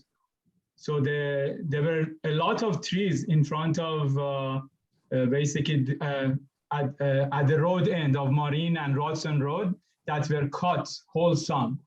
I wonder if the village did any environmental assessment before removing those trees wholesome. And that's not just the only example. There are many properties on Marine Avenue that have no trees in front of them. And all the trees have been cut and it's just it's very open and clear in front of them. And they are maintaining that on a regular basis. And I believe village is aware of that. So I was wondering, has the village done any environmental assessment or required any environmental assessment before those trees were cut? Do you know when those trees were cut by any chance? Yes, actually, some of them I have seen. I have actually reported it even to the village that when I saw them being basically trimmed or so, and I want to know, doesn't this create some sort of an unfair treatment against the Marine Avenue residents when some residents were allowed to cut the trees or the village cut some of the trees? For example, the trees that are at the road end of Marine Avenue and Watson Road, I think at that time most if not all of the council members were present in the village, and Lorna was also present. So I want to know, did the village get any environmental assessment for those trees to be cut? And when was that again? You didn't really answer that. I think you know better than I, when the Watson Road and Marine and Watson Road and the trees were cut. So I think you probably have it in your email. So you sent an email to Lorna on that? Or to the village? You're saying you? Yes, I have. Okay, well, why don't we do this for the sake of this conversation? Why don't if you've got that handy, forward it to Lorna tomorrow. So is the answer to the question that no environmental assessment has been done and the village is not aware of any of the trees cut on Marine Avenue or the road end? So is that the answer? Well, I think what we've just suggested, and it sounds like you've got the email, and what I'm suggesting to help on this item is why don't you forward it to Lorna, and Lorna will take it on notice and get back to you. I'm just asking a general question for the benefit of the residents. I want to know whether there has been any environmental assessment done before cutting the trees on Marine Avenue or the road end of Marine Avenue or other properties on Marine Avenue that have no trees in front of them. Has the village required or done any environmental assessment before any of those trees were cut? Just so you're asking about all properties on Marine, it sounds like. The properties that have no trees in front of them. Okay. Your So- worship, I would point out that this is a new requirement in this Yeah. bylaw. Yeah. So, Ben, did you hear that? So then don't you think this would create an unfair treatment Well, for the other residents if some were allowed and now you are requiring people? And how would you consider that? So I guess if we were worried about new things happening, we wouldn't pass any new bylaws. Right? Because often in a new bylaw, there's a change in practice. Right? So I think the wide scope of Marine Avenue, I mean, I've lived here since 1989, and I've walked by properties that when I walked on the first day, there were no trees there. So you're going back a long time, but you do have a specific day with an email. So what I'm suggesting is, why don't you forward that to Lorna? Lorna will look at it, and then we'll get back to you, and then you can hear her answer. And if you want to, do something with it, you're certainly welcome. Yeah, I guess another question, a follow-up question is that, I mean, I see Councillor Clark being worried about the banks on Marine Avenue. I'm wondering if she was worried when some of those trees were cut before, and she wasn't worried before and now she is worried. Okay, well, I'm going to thank you for your questions, and that gives me a chance to go back to Councillor Clark, who had graciously stepped aside. And so she's now, I think, going to look at a question in terms of which one in the bylaw it was the part that was pertaining to it. So go ahead, Councillor Clark. Thank you. Hi. So first, just a couple of clarifications. To me, when I walk around Marine Avenue, I see what I see when I see no trees in front of certain properties. It's simply the way the bank is. I can't respond to something that was done perhaps 10 or 20 years ago. Yes, I've always been worried about the stability of the bank, because I walk there and I see that some patched up, in some places, and I see, so obviously I have concerns about the bank. The concerns were always there. I've been living here for about 7, not even 8 years. So that should answer the questions that it's being proposed to me. So going back to what I was saying, so the part that I'm looking at, and it didn't concern me at first, because the way this is worded, it looks to me that it's set the staff, it's staff that's going to decide. So he reads on number 7, professional assessment, 7.1. Prior to the issuance of a permit, the village at its discretion may require the applicant to provide, at the expense of the applicant, a certified report by a professional arborist and/or a geotechnical engineer, stating that the proposed cutting of trees will not create any type of hazard, such as flooding and erosion. So 2 things here, stating that the proposed cutting of trees. So does that word include trimming? Not just simply cutting the tree. So that's why I didn't flag this before, because it makes sense if the staff goes there and sees, oh, there's some erosion to this bank, then perhaps it makes sense. So what I heard from Stuart, and I want to confirm that. So does that mean that any on Marine Avenue, that's considered a sensitive area, understandably. So for any trimming, obviously cutting trees, it's pretty obvious, but for any trimming of trees, you're still gonna require a geotechnical engineer, even if there's no concerns about the bank from staff. It would just be something, okay, you need an arborist report on this, also a geotechnical report on this, through the chair to Stuart. Okay, so I'm glad you flagged that, because you'll notice 2 things at its discretion may require. So I think I think the focus, and people may not be comfortable with it, but the focus is the discretion, I believe, is in here because it allows people to take a look. And if it is that scenario of a very minimal cutting, that they may require, but they can also not require. So let me go through Stuart now. Thank you for flagging that area. It was the same one I had. I just wanted to make sure Stuart was aware of that. Yeah, ahead. because Stuart said it would be all, so I just wanted to confirm. Thank you. Yeah. Stuart, Thank you, Your Worship. 7.1, when it describes may require a geotech engineer, our staff needs to put something in to account for all of the variables that we're going to encounter. Anytime there's an application made, it will be filled out as you see on the application. It says, there's 3 different categories for the impact of the tree and the area that you're cutting, the type that you're cutting. And it may not necessarily be an environmentally sensitive area, but after the application, staff has to go down and view the property. If there's some concerns related to the slope, or even like I've went to a site and they wanted to remove a tree and there was a very large rock that was just on the side of the hill, those are the kinds of things that 7.1 kind of speaks to. If we go down there and staff has a concern, well, it would be reasonable to ask the person, that's applying for the application for us to call for that.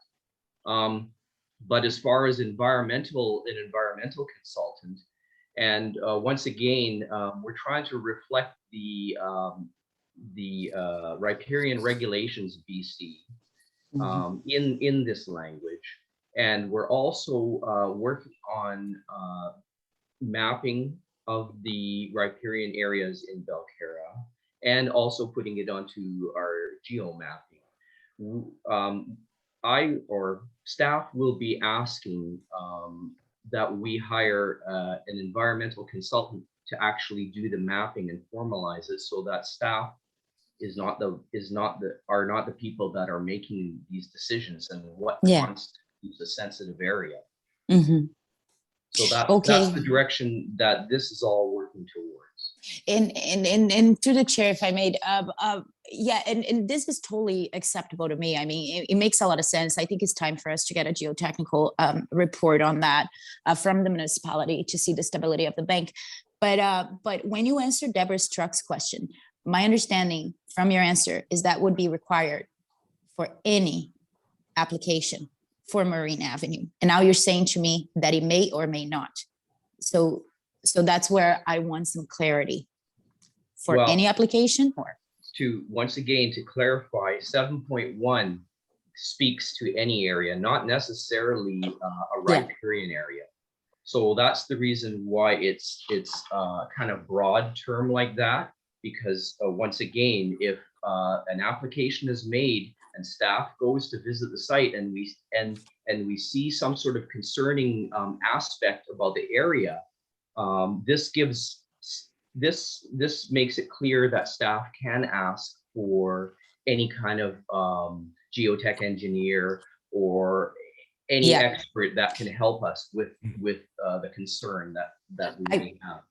I appreciate that. In terms of a riparian area that's been designated, and hopefully it'll be designated and mapped by a qualified consultant and not myself, then it would, or it may require an environmental assessment on the impact of removing the tree or doing heavy pruning. Once again, with all the information that's been put forward or that I've read regarding foreshore areas, just removing a bunch of branches can dry out the foreshore and the rocks and kill the crustaceans and all the other stuff. So it shouldn't be up to the staff to be advising one way or another. It's higher levels of government. No, I totally understand. So I guess my question would be, I live on Marine Avenue. If I put an application tomorrow to cut a couple of branches on one tree, do I need that geotechnical report? Yes or no?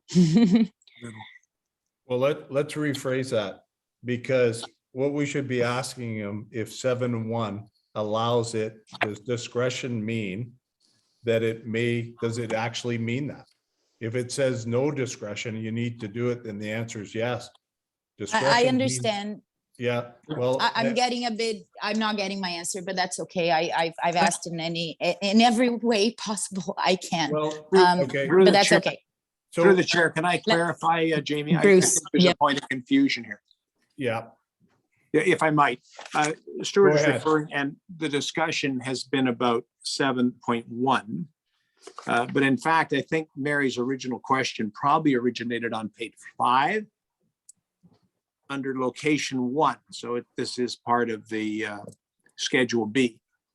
It doesn't leave staff discretion. It refers to, because it's referring to Marine Avenue, and there is no discretion here. It simply says that an assessment from a QEP will be required for all tree trimming and permits.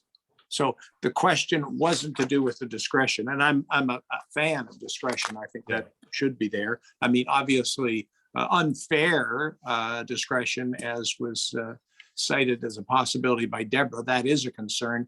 But I would rather give staff discretion than always insist in every case that we have to have this, in the example of the QEP. So I just want to be clear. Yes. I think that is the point that we're talking about, because the questions that have been raised have to do with marine, not Thank with you. all other categories.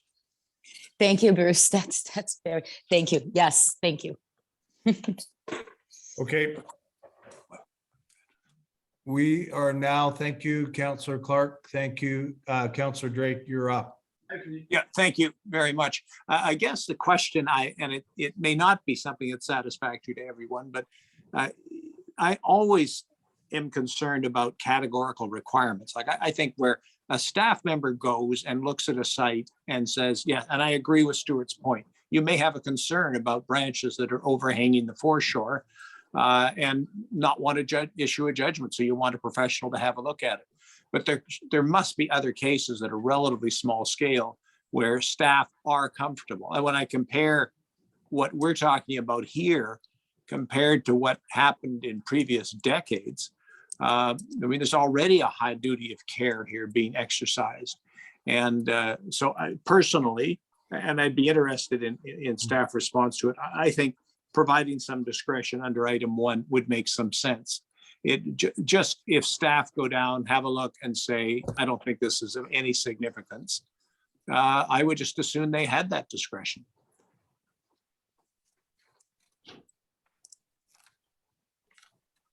Okay, are you asking that of staff, Bruce?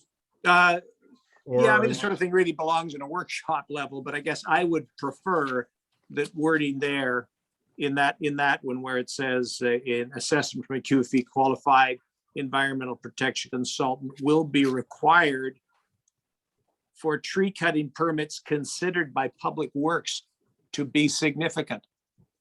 I'm not asking that they be qualified environmentalists. I'm just saying if they go down and look at the site and say, you know, this is so minor, it's so far from the water, that we really ought not to be imposing an environmental assessment on this person. I just think they should have that discretion. If there are abuses of it and problems, as Lorna said, we'll deal with those. But I would rather see that discretion there. Okay. I agree. So are you posing that question to Stuart?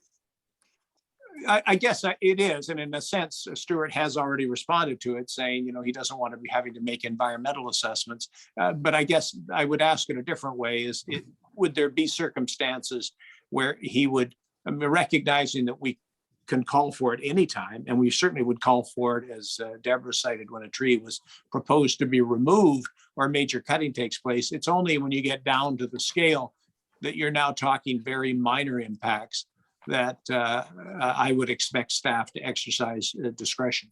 It's the same logic that I have always been in favor of when it comes to safety, right? Where we want normally an arborist to judge whether a tree is unsafe. Yeah. But I don't want to wait for an arborist if our own public works people say, no, that's in danger of falling. They should be able to move, even if they are not arborists. They should be able to take action right away. So this is a bit of the reverse of that. I'd rather see the discretion there for staff. Okay. We have John Chulistani, Deborah Struck, and Ben Chulistani. Thank you.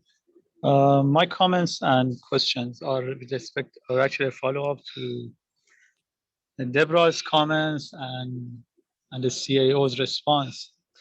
The concern was that what do we do when we see unfair treatment and the CAO says, come and see me, meet me in person and raise your concerns. Well, I believe the racialized Canadians in Belcara are being unfairly Okay, treated and all the time. I'm gonna put you, I'm gonna put you on So I'm not mute. sure how low. I'm gonna Yes. put you on mute. I'm gonna put you on mute. So we're just gonna take a little time on this. I have talked to you before about you being respectful about staff. And so I'm gonna just ask you to be excluded from the meeting for tonight. And we will ask you to be in touch with us about you returning. Why should I be excluded? I Because, did not say, I'm just saying that the law not says come and meet with me. I'm just asking a question. yeah, well, the inference was that in fact, she was not doing it appropriately. So we're gonna ask you, I've got you on mute. And we're gonna ask you to leave the meeting and not be allowed back in. And No, you'll need to excuse me. be- I would like to ask a question. When they Okay, can you put him on mute, please? Yeah, Paula, can you do that? Okay, so John Shulistani, the inference was clear that you cannot from staff get a treatment that is satisfactory. And so you have said no, that. that is not. Well, sorry, I'm not having, I don't want to back and forth with John Shulistani, please. So he's on mute. All right. Okay, now we've got him on mute. All right. So as chair, I don't believe that challenge to staff is appropriate. And so I'm asking him and staff to remove him from the meeting and asking him to be in touch with us in terms of coming back to a future meeting.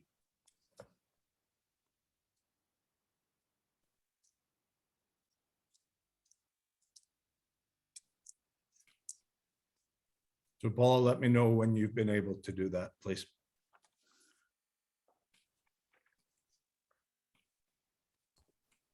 That has taken place, Your Worship.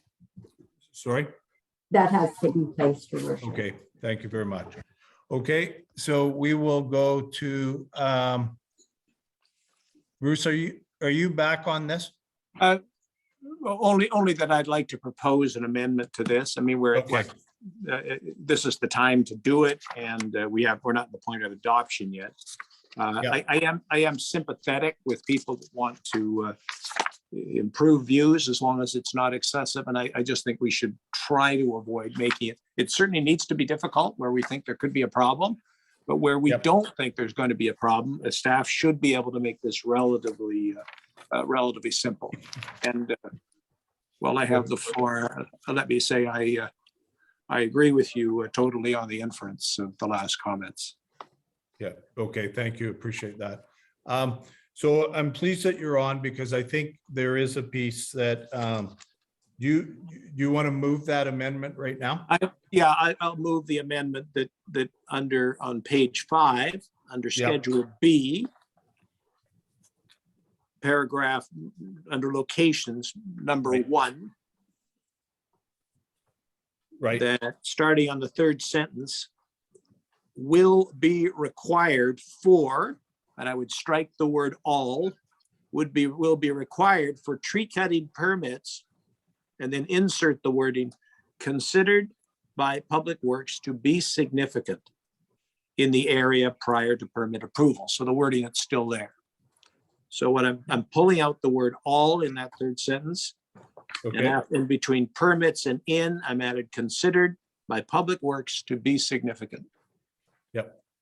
I'll second that amendment and totally Oh. agree with it. Thank you, Bruce. Okay, good. Thank you very much, Councillor Clark. So that is now, and let me just check, Paula, you've been able to get that, and Have you Lorna? got that, Lorna? Paul, I hope you have. We have it on the recording, Your Worship. Well, We'll make sure let's that is- just take our time right now. We've been Nope. doing. So Bruce, Yeah, if you want to jot it down. So again, it's the third line yeah, under locations, number 1, paragraph 1, under Schedule B, and that's page 5. And starting partway along that line, I'm striking the word all, which appears between the words for and tree. yeah, I'm striking all, and then inserting after tree cutting permits, inserting the phrase considered by Public Works to be significant. You want me to repeat that back? Sure. Okay, through the chair. yeah, I have on page 5 on Schedule B, Yep. paragraph under number 1, the third sentence, will be required for all, and all is to be struck out. Tree cutting permits, and then added, considered by Public Works to be significant. That's correct. okay. And it ends there? That's the end of the changes, yes. Okay, good. I'm certainly open to staff substituting something for the term Public Works. It may be by staff. I'm not sure. I'll leave that in Lorna's capable hands. Okay. In my mind, I see it as Public Works that would likely be making that judgment. Okay, so let's just go, well, we've got you on the floor for the motion. Lorna, Bruce has put out, do you want to substitute something for Public Works, or is that fine? I would say the Public Works manager. Public Works manager, okay? I agree with that, so I'd consider it a friendly proposal and will modify my proposal. Okay, Thank you. so that's that with those adjustments, and thank you to Lorna and to Paula for getting that. So we now have a motion, and it's an amendment, and it is on the floor, moved by Councillor Drake and Councillor Clark. Okay, so I'll go to the councillors. I only have Bruce. I think you've spoken on that. So did you want to speak No. anything further? Thank you. I'm done. Okay, and I'm looking to see if there's any other councillors. I'm not seeing any other councillors, so I will go to Deborah Struck, please. I see it's Mary or Rob. I'm guessing it's Mary. Maybe let her go first because we were both on the committee, because I like to see what she has to say. I've spoken many times, and then I'll go after her. Can I do that? Ask her to take her Well, down? here's the piece for me. I've got you, then I've got Ben Shulistani. So I don't mind going to Ben Shulistani. And then, and Mary's under, I think, in the same thing as Robert Begg. So you come up then. And then I'll just let Waste know if you could get your first and last name up. That would be helpful for me to be able to come and get you into the conversation. Okay? So Deborah, is that fine with you? We'll That's go to Ben Shulistani, and then Mary Begg, and then we will go back to you, okay? Ben, go ahead, please.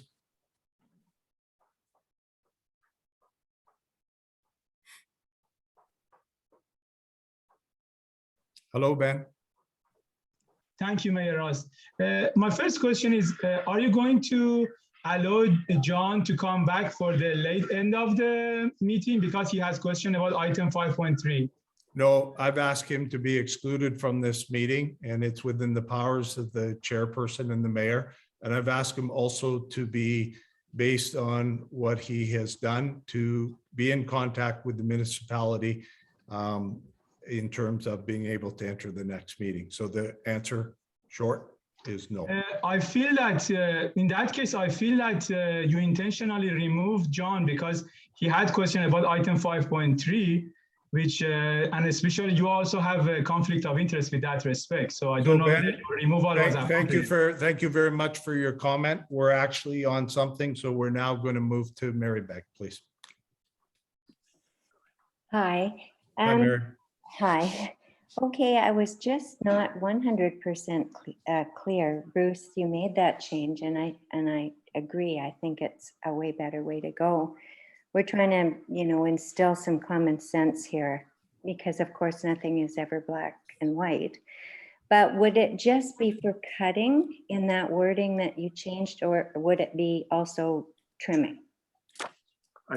I believe, Mary, it encompasses both. Let me just have a quick look.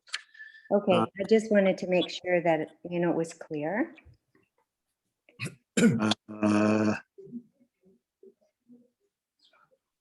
Interesting point. No, you've raised an interesting point because I see the wording required for tree cutting permits.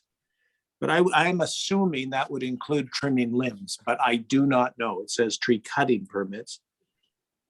Tree cutting permits.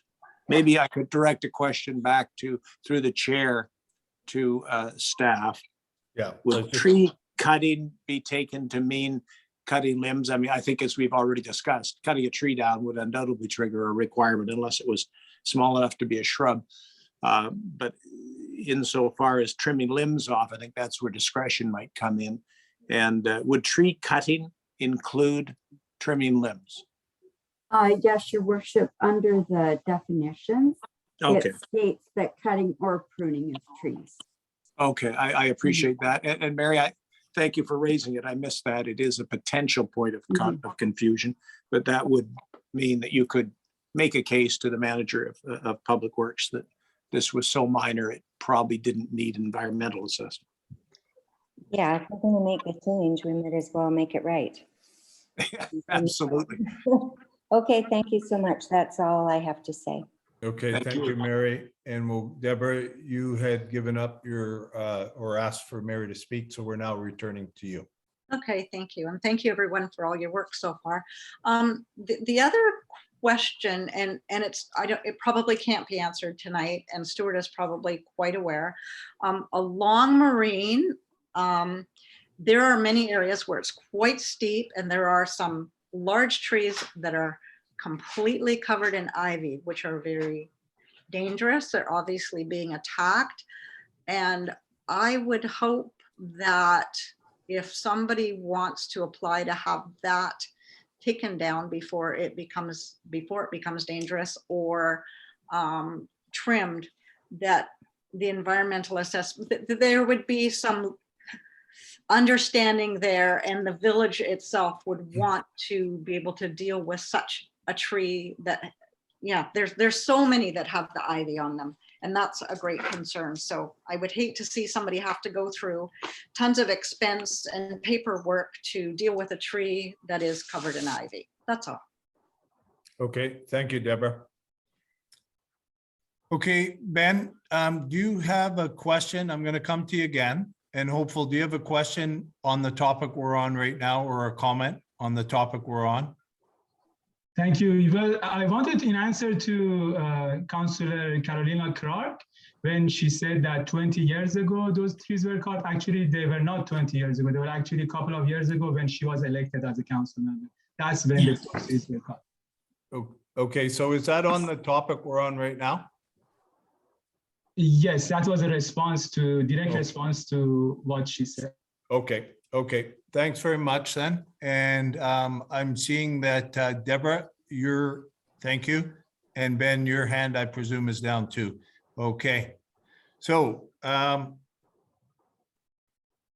we have the amendment. So we'll get the amendment. We've gone through the audience, and again, some good, very helpful observations. So let's vote on this amendment if we can, Council. So it's on the floor. We'll get it read if we can, and then we'll take any further comments, and then we'll see if there's a movement to amend the motion. So Lorna, are you able to read it? I think I'll ask Paula to. Please. Okay, perfect. That's good. Thank you. Paula? Okay, through the chair.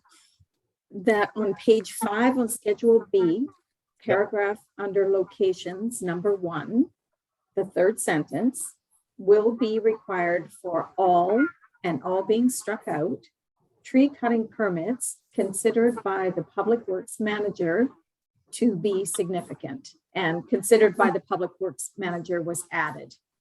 Right. The manager was, yeah. Okay. So Councillor Drake, that's your motion, your amendment, and Councillor Clark, that's yours. You're fine with that. Any further discussions from people on that? Seeing none, I'll look to call the question. All those in favor of that, raise your hand. Aye. Aye. And I note that it carries in the affirmative. Okay, so the motion's been amended and it's on the table right now. Do we have any further comments on this? I'm not seeing it from the gallery and I'm not seeing it from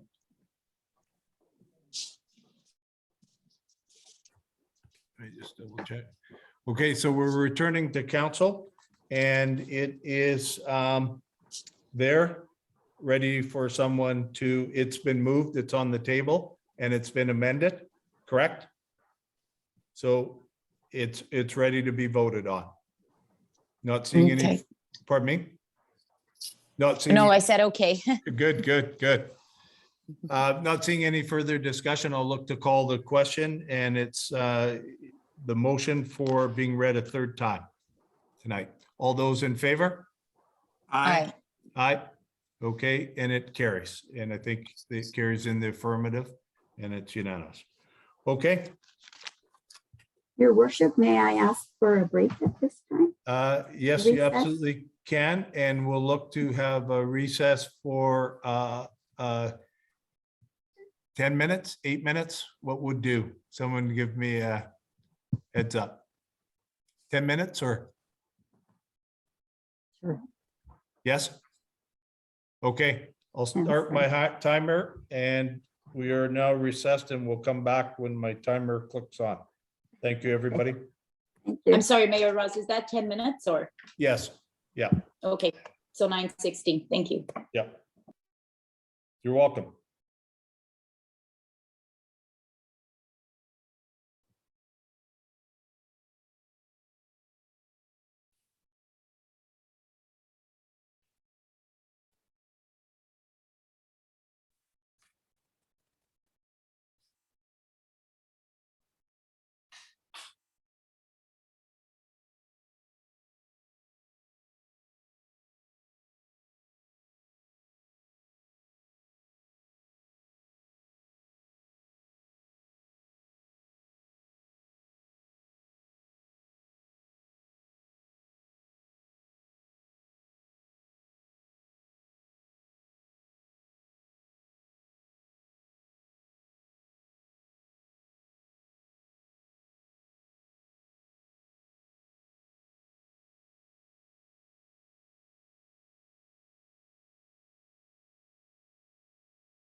We'll call people back and we'll look to move forward.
Okay, we're on now on item 5.2, and I'll ask Lorna to introduce this part, please. Yes, your worship. Occasionally, so what we're asking for is amendment to the fees and charges bylaw for a development inquiry research fee. And we currently have a rate of $500 for a application for a rezoning. But there are other times when there are questions asked and research needs to be done, as in the telecommunication tower question that came before council recently. And in that case, we did ask the company who was bringing that forward if they would cover the fees of the staff who was working on that. And so the proposed amendment is for variation in fees, starting with so much per hour, I think, or quarter hour, for staff to work on these type of applications. And it is very common in other municipalities to have this type of a research fee for different kinds of applications from companies that come forward.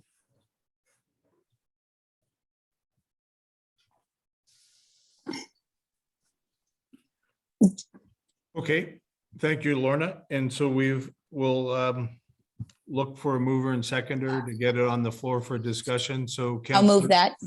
Clark, you're moving. Councillor Drake, you're seconding. Or John, you got nudged out by an inch. So it's now on the floor, moved and seconded.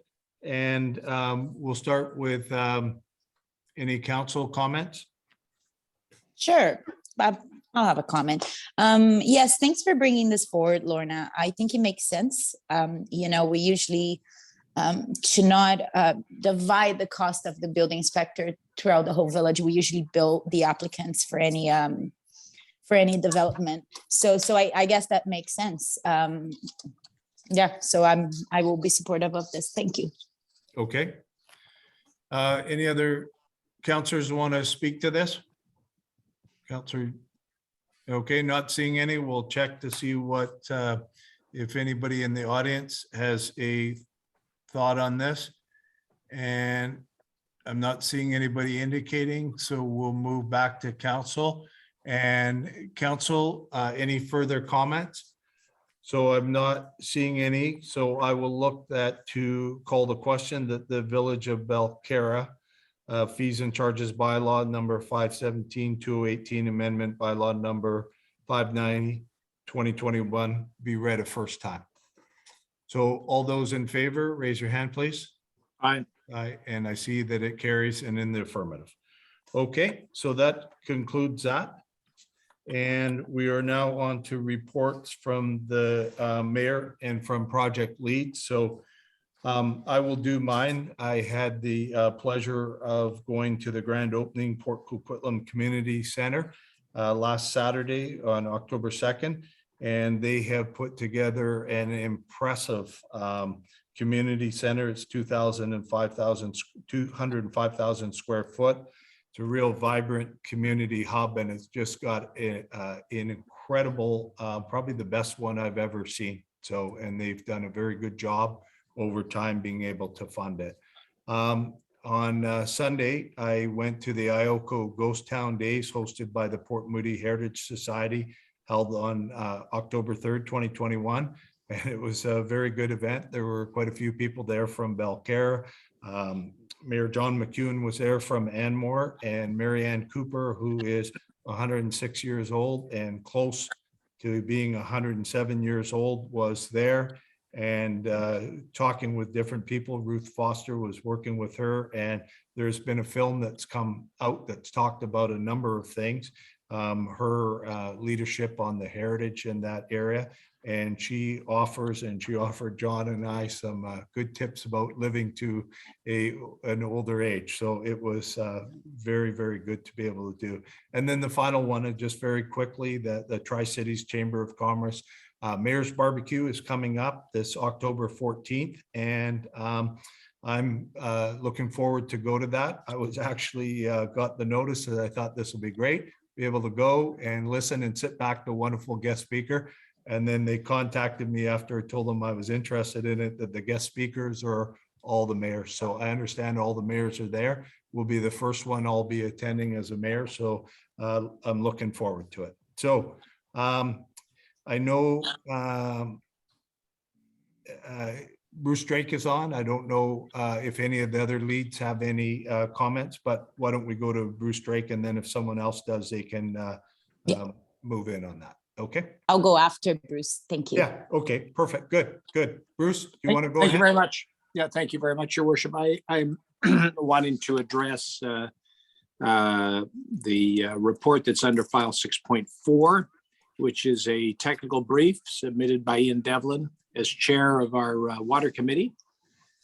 And in addition, I would like to, in addition to the recommendation, I would like to have a brief discussion with council on the first 5. There are 10 issues and recommendations in this report, and additional material, substantial additional material. I don't want to try to go through it all tonight.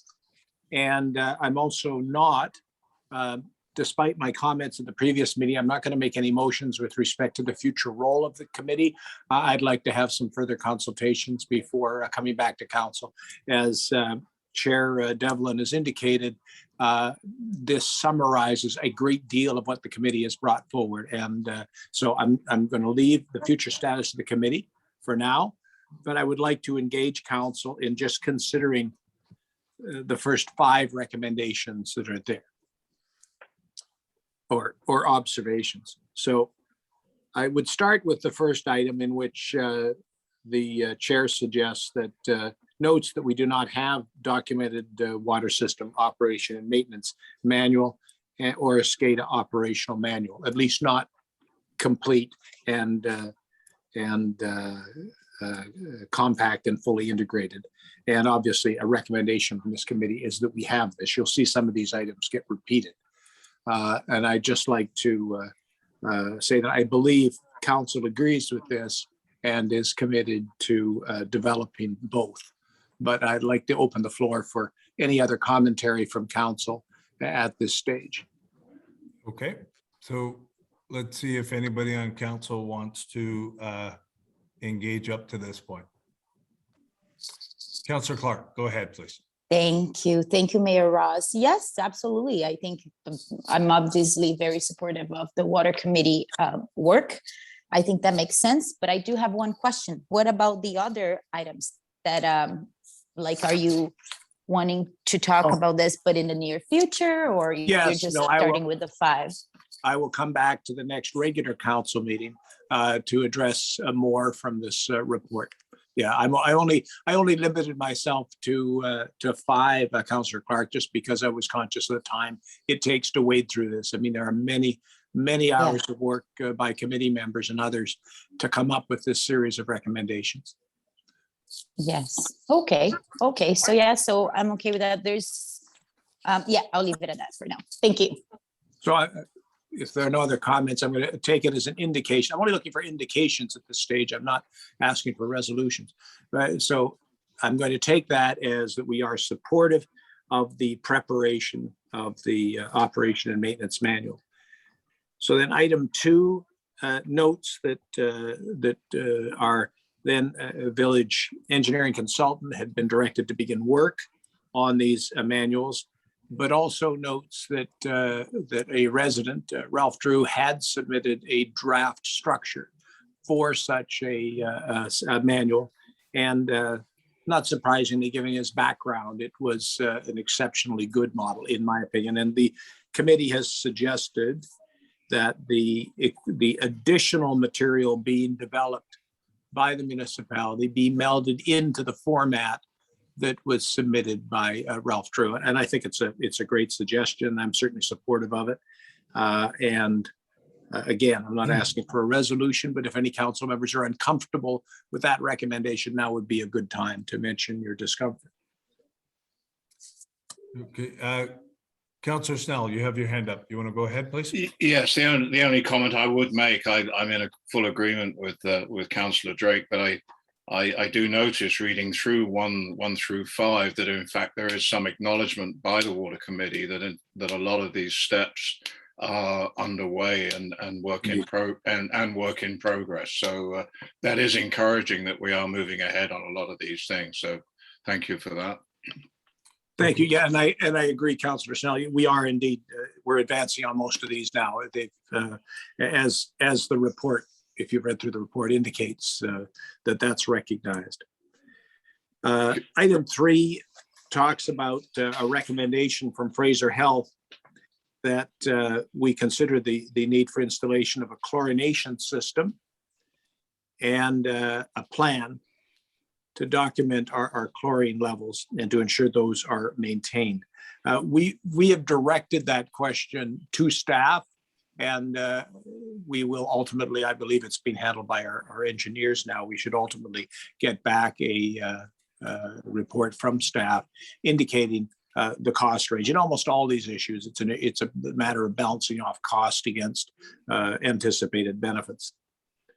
But again, I guess I'm almost putting this in the reverse fashion. This would be part of the manual, and we would ultimately be put in a position to assess whether we're prepared to invest in that chlorination. And I'm assuming the answer will be yes, unless the cost is exorbitant. So anyway, if anybody has a concern about the work that's going on to assess the feasibility of providing staff with the chlorination capability, as the committee had reported previously, the only option staff have at the moment is to increase flow through the system. So to open our pipes, our drain points, and thereby flush the system, quote unquote, with relatively low levels of chlorinated water that come into us from the District of North Vancouver. We don't have a huge margin between what arrives from the District of North Vancouver in terms of chlorine levels and the minimum that we have to maintain. So I'll stop in case anybody has a comment or a question about that. Okay, I'm not seeing any from council, so why don't you keep moving forward, Bruce? Thank you. Thank you. And then item 4 talks about basically details of the Tatlow tank reservoir.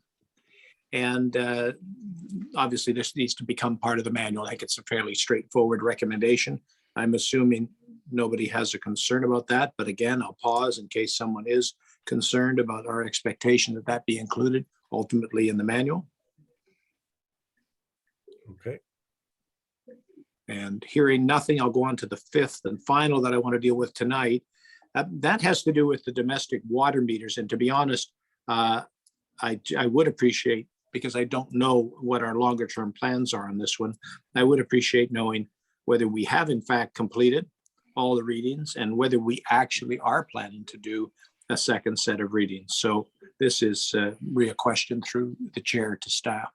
Okay, so why don't I pose that through the chair to Stuart?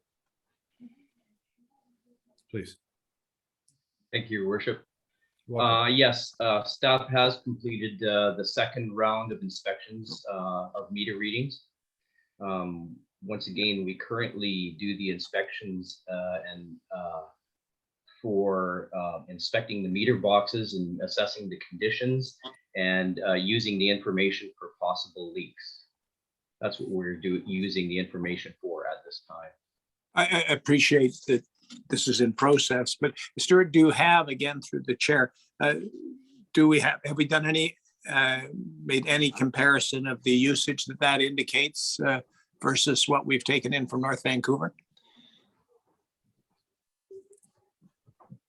We are gathering more information. We're comparing the month-to-month use, or I should say every 6-month use. Right. And we're using the information for as many ways as possible, including what you're suggesting. Okay.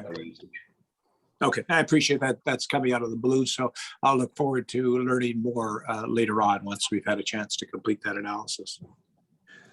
Okay, so Bruce, Bruce, did you have any more comments on that? No, I want to walk through these recommendations, but again, 4 or 5 per meeting is more than enough. Okay. And I will integrate it with discussion about future roles of the committee. And I just wanted to, so I take from this, we're supportive of every one of the recommendations. We are moving forward on them. And in addition, I will come back to the matter of the future role of the committee at a subsequent meeting. So okay. Thank you for the time. Okay, and I was just going to say right now, if I could, that was, I believe your first thing was to get feedback from council. So we'll open it up to the floor and see if anybody in the audience has feedback on any of those 5, knowing that the other 6 to 10 will come back. Okay, Joe.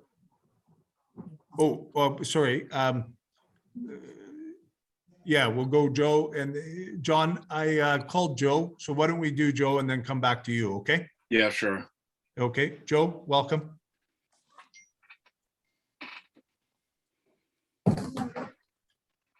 Joe, you're muted. Yeah. Okay. Oh, you're muted again. Yeah, sorry, I'm comfortable to allow council to have their say before as an audience member. So thank you, Councillor Snell. I'm more than comfortable for you to dive in here. Okay. Okay. Yes, my question was, I believe I have a recollection that we were going to be getting an indication of water flows under the arm. Any further information on that one yet? I think Bruce was pursuing that. Thank you. Good, excellent point, John. Yeah, you're right. This, just to remind people, this had to do with the capacity of the pipes under the arm and the flow that's available from that. I flagged this earlier, I think, to staff, but I don't know whether our engineers have replied. I've watched their initial response on that, so I have a pretty good idea of what the answer is. But Lorna, do you have anything further to add now? This is to do with capacity under the arm of our piping. Yes, we have received an email back from the engineer, and I can just say they are working on it. And so we will report back when we have the information. Okay. Again, thank you, John, for raising it. Another point I didn't intend to raise. The engineer had indicated that really the volume we were seeking would have a significant impact on the pressure that we would have. So it's obviously they're interactive, but we need to know what kind of capacity we can productively secure under the water. I'm confident it's not 100 liters a second, that's for sure. Okay, thank you very much. Thank you, Councillor Drake and Councillor Snell, and over to you, Joe. Welcome. Yeah, thank you, Mayor, Council, and audience. I did, by the way, view the recording from the committee, the Water Committee, misnamed it seems, but I'm sure that'll all be corrected in due course, right? And I did review all of the recommendations in detail, and I would like to, of course, congratulate the committee and Mr. Devlin and the whole team for what was really clarifying an awful lot of complex issues into lay terms that was made everything a lot more understandable. A couple of things that came to mind, these are more comments, is that when I was reading through it in greater depth, this looked like almost I suppose what we would call a nugget of internal controls more than anything else. And so as you know, Councillor Drake has brought up the first 5, and I expect, yes, that they will be expected, and indeed most of these, most of the recommendations or suggestions, I'm not sure, because there's all this convoluted thing about the roles of committees versus the roles of boards versus minutes versus et cetera, so that's all for another day, I'm sure. But I did find that it was very much controls. It was good to have a rather independent group and knowledgeable people to do the work they had done. A couple of points. One was on, I think Councillor Snell brought up, I thought he was referring to the differentiation between the readings between North Vancouver and Belcarra on the main meters that read, not so much the residential meters. I'll speak to that a little bit here. But the main meters, from what I understand, there's a difference between what the main meter from North Vancouver and what we get as the pipe comes in to Belcarra here. That was very concerning. And I know I'm not going to go into it because I believe engineering staff are on that and they will deal with it. I'm not so sure that the second reading from Holmes will get to that point. But hopefully it's nothing serious like an underlying problem. But on the issue of homes and meter readings, that seemed to be a bit missing to me, a part of the puzzle, a huge important component about capacity, about, you know, how many liters per minute we can deliver, and then what the capacity of the tank is at the Tatlow Trail, you know, from 20 millimeters to a minute to whether we could get 30 or 50 or somebody thought 100, I don't know where that came from.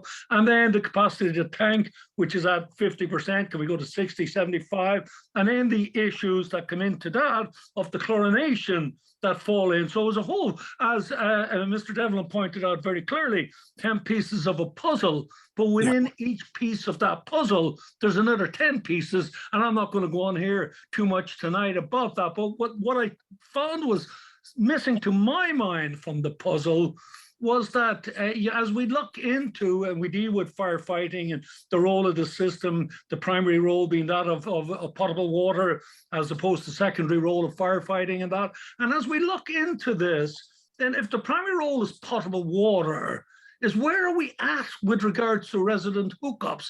And what is the expectation in the future? And then what will that usage be within the potable water alone? So what capacity we will need? And I think North Vancouver are giving us a lot of, yeah, well, this has been asked for, but not saying A or nay to whether anything is available, even if we could deliver it with all of our considerations taken into place. So complex, but the one component I was missing is that, is there enough data? Do we know enough in expectancy? I think we probably have over 50% of residents on it now. I'm guessing that will go up, of course, as climate change hits and wells, particularly shallow wells, get hit, etc. People will change as residents change ownership, all of the things that are required. But that was the component, and I know it's difficult to do that, but I think we need to keep that in mind. What is the expectation for residents hookup to the system as we move forward, and the capacity of the Tatlow tank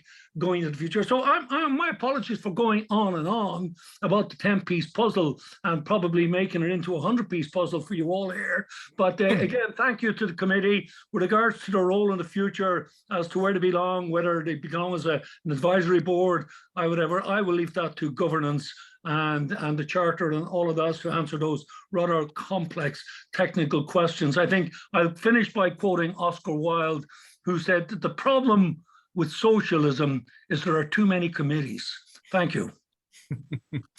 Joe, thank you for your eloquent summary, and in particular, thank you for your recognition of the wonderful job done by the committee. They've been at it for a long time and under some pretty challenging circumstances. So appreciate your recognition. And I believe Ian's on with us tonight, correct? Yes, so thank you, Ian. Bruce? Yeah, I'm not sure. I had an exchange earlier with Ian. He hasn't got a great connection, so I don't know if he can speak. I just wanted to say before we pause to see if Ian is able to, I would note, I believe he's in Canmore, so he's got a bit of a drive ahead of him tomorrow. We wouldn't want to keep him up too late. I want to thank Joe. Yeah, you summarized the complexity of the question rather well. And you obviously have read the material. So my congratulations to you on paying such close attention to the fine work the committee's done. Thank you. Okay, thank you, Bruce. And I think we're now able to move, and I think Councillor Clark. Yeah, so I'll give you a little bit of an update on two items. So first, I like to say that on Friday, I was out at the park for the ceremony of the dual name change for the Belcarra Regional Park. So now it's Tumtum Ilchtum Belcarra Regional Park. So that is fruition of an agreement that was signed by Metro Vancouver and Swaleltooth. So, you know, I understand Lorna and the office sent out an update on this for the residents. So back in February of 2020, Metro Vancouver signed the Belcarra Regional Park Cultural Planning and Cooperation Agreement with the Swaleltooth Nation. So it was a beautiful ceremony. Mayor Ross was there, Councillor Drake, as well as myself, John McEwen, which is the mayor in Enmore and also the head of the Parks Committee, Jerry Dobrovoni, as well as Saf Dawowal. It was a beautiful ceremony. It was really nice to be able to watch that. So the second update, and it's something that Deborah touched on a bit earlier here when we were talking about Fire Smart. So I'm also part of the electoral A committee for Metro Vancouver. So together with the District of North Vancouver, Fire and Rescue Services, and I understand there was some participation from the Sassaman Fire Department as well. Don't quote me on that, but that's what I was told by the chair of the electoral A committee. There was a Fire Smart hands-on workshop given at the park on, I believe was Saturday, September 25th. It's a very nice program. It was specifically for residents that lives up down the arm. Although that came as an initiative from an electoral area, there was some Belcarra residents present during that workshop. So that was really nice to hear. That's what I heard from Metro. So that happened in a park and it was a few hours on. So it's, you know, and what they looked at, it was basic firefighting tips, including personal preparedness, fire behavior and key contacts, portable fire extinguishing training and hands-on practice section, and orientation and hands-on practice with portable water pumps. So that again, it was for the residents from down Indian Arm where there's no road access, is all water access. Okay, so that's it for my update. Okay, thank you very much, Councillor Clark, and that was very good. Appreciate your comments. And Councillor Snell. Yeah, I'm not sure if I missed it, but under item 6.4, there was a recommendation at the technical brief number 2, dated September 26, 2021, provided by Ian Devlin, Chair, Water Committee, be received for information. I'm not sure if we, if there was a motion to receive that. We're not there yet. Yeah, my understanding is that we've only done half of it, because Bruce said, but let's take a look. Councillor Drake, did you knowingly go by that? Yes, my intention, I simply feel that, well, first, there's a clear wish on the part of the committee that we address the topics, which is why I raised them just for some discussion from council, because these are recommendations that in various forms have been coming forward for some time. Council in making decisions ultimately is likely to want hard numbers. And that's what's taken us so long in this process, because in many cases we don't yet have hard numbers in some of the options. For example, the capacity to add incremental amounts of chlorine at the Tatlow tank, which had been recommended as the committee notes, but we don't have a price figure. I mean, if that's $3 million, I won't be in favor. If it's 50 or 60 grand, I might be talked into it. So it's very much a matter of getting further details, but I did want council to engage and discuss the recommendation so we can at least provide assurance to the committee members that council's supportive of what they're bringing forward, even if we're not there and haven't completed it yet. So that's a very long-winded way of saying, no, I wasn't yet moving for receipt of it, because we're not just receiving it for information. It'll remain, I'd like it to remain on the agenda for our next meeting as a minimum. I think we can probably finish it in the next meeting. Okay, thank you. Okay, Thank but you. Councillor Snell, thank you for noticing that. I had thought Councillor Drake had divided it up into two, but it's always good to check. So thank you. So that would move us on to, I believe, we're ready to progress on to correspondence and proclamations. So we've got a recommendation there. Move Councillor Clark that item 8.1 to 8.6 be received, and looking for a seconder, please. Councillor Drake seconding it, though. All right. Mayor Ross, may Yes. I pull one item just for a little bit of discussion? Yep, There's no absolutely. action for me. I just want to hear from staff. So on 8.2, there is a letter by Don Reed Yes. regarding invasive species. Has he been answered? Because he raised some good points here. I didn't even know that the only park well, again, I didn't double check, but apparently he says here that the only park area that we have as designated park is that little piece of land in the middle of Turtle Head. So I would like to know, I would like to know if the staff responded to his letter. Thank you. Your worship, Yes. we haven't responded to his letter per se. However, staff did go out, and that is Balcarra property. It isn't park property that Don is referring to. Oh, And so staff did work on clearing up the invasive species that are on Balcarra property. But following the meeting tonight, I would reply to Don. Okay. And also I would like to pull 8.5 for a comment as well. So that's a letter by Sherry Chisholm about village donations. I'm not going to get into each donation that we made or if it has merit or not. But I will say something. Do we have, and I know budget season is coming, so we'll be discussing that then. But is there a limit that was set up by council at any point for donations? Because that's an interesting idea, and I would like to explore that when it comes to budget season. And again, I'm not discussing the merits of the donation. I just in my head, because I'm always a very budget oriented. I believe that a cap to donations would be something that council should discuss during budget season. Thank you.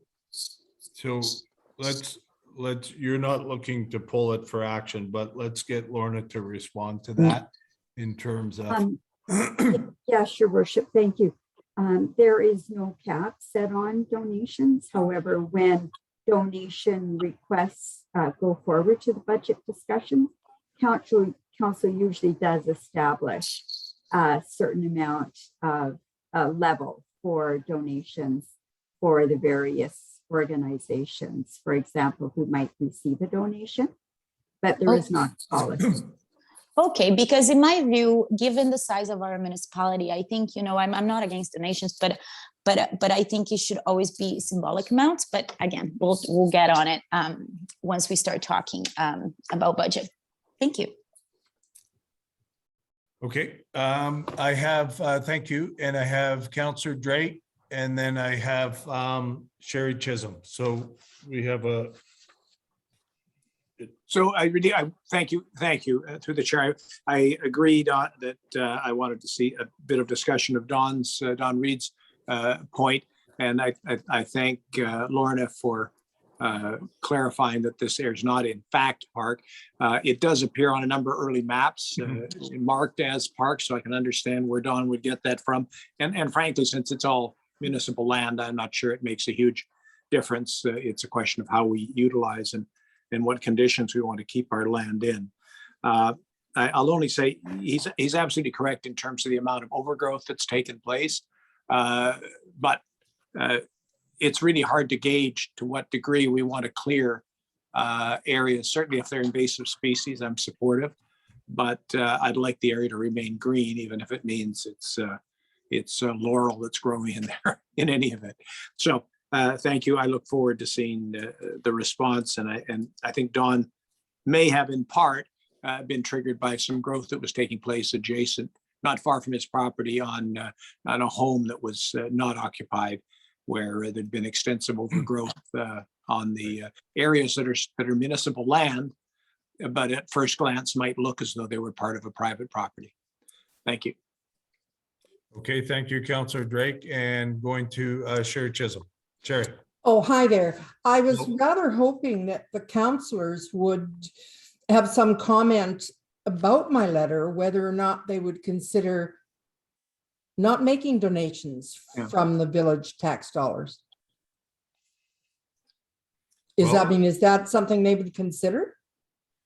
Well, we've got members of council right in front of you. So we have Councillor I Drake. can answer. Oh. Yeah.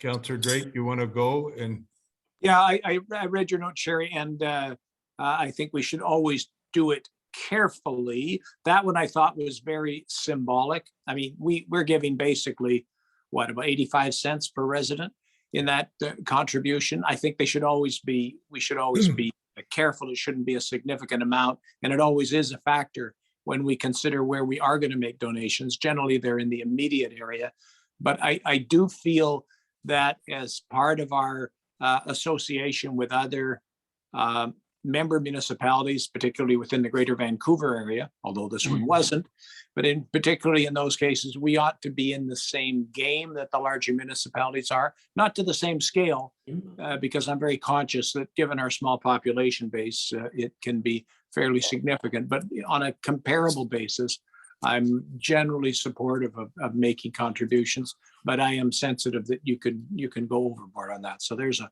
long-winded response saying, I think it was the right thing to do in that case.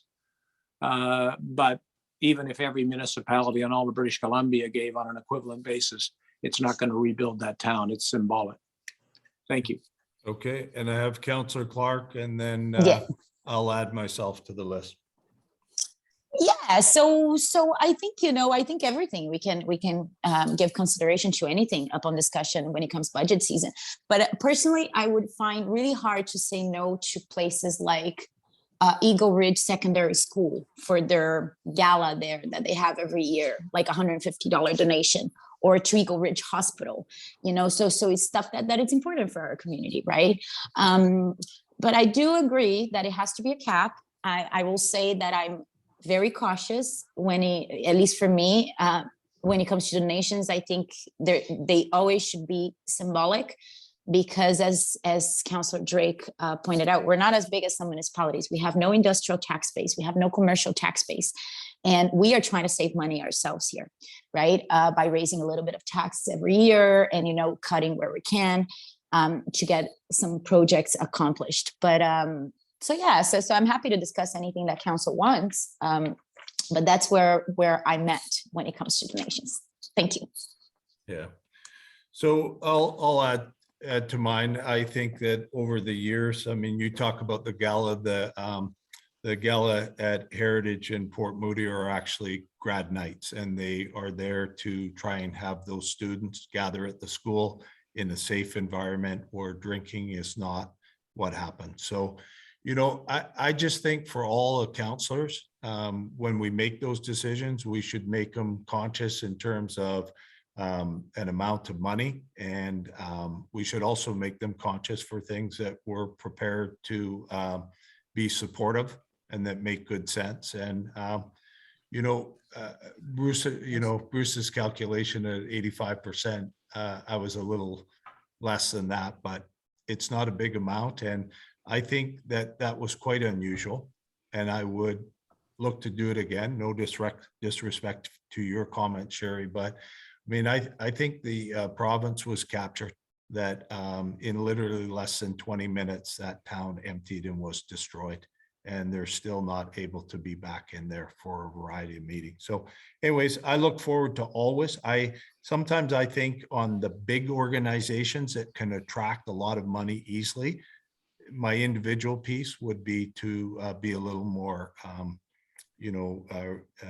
restrictive on that. But, municipalities do donate, and I think it's something we've done for a long time. So, but I appreciate your letter, and Sherry, as always, putting it on paper is good. Councillor Snell.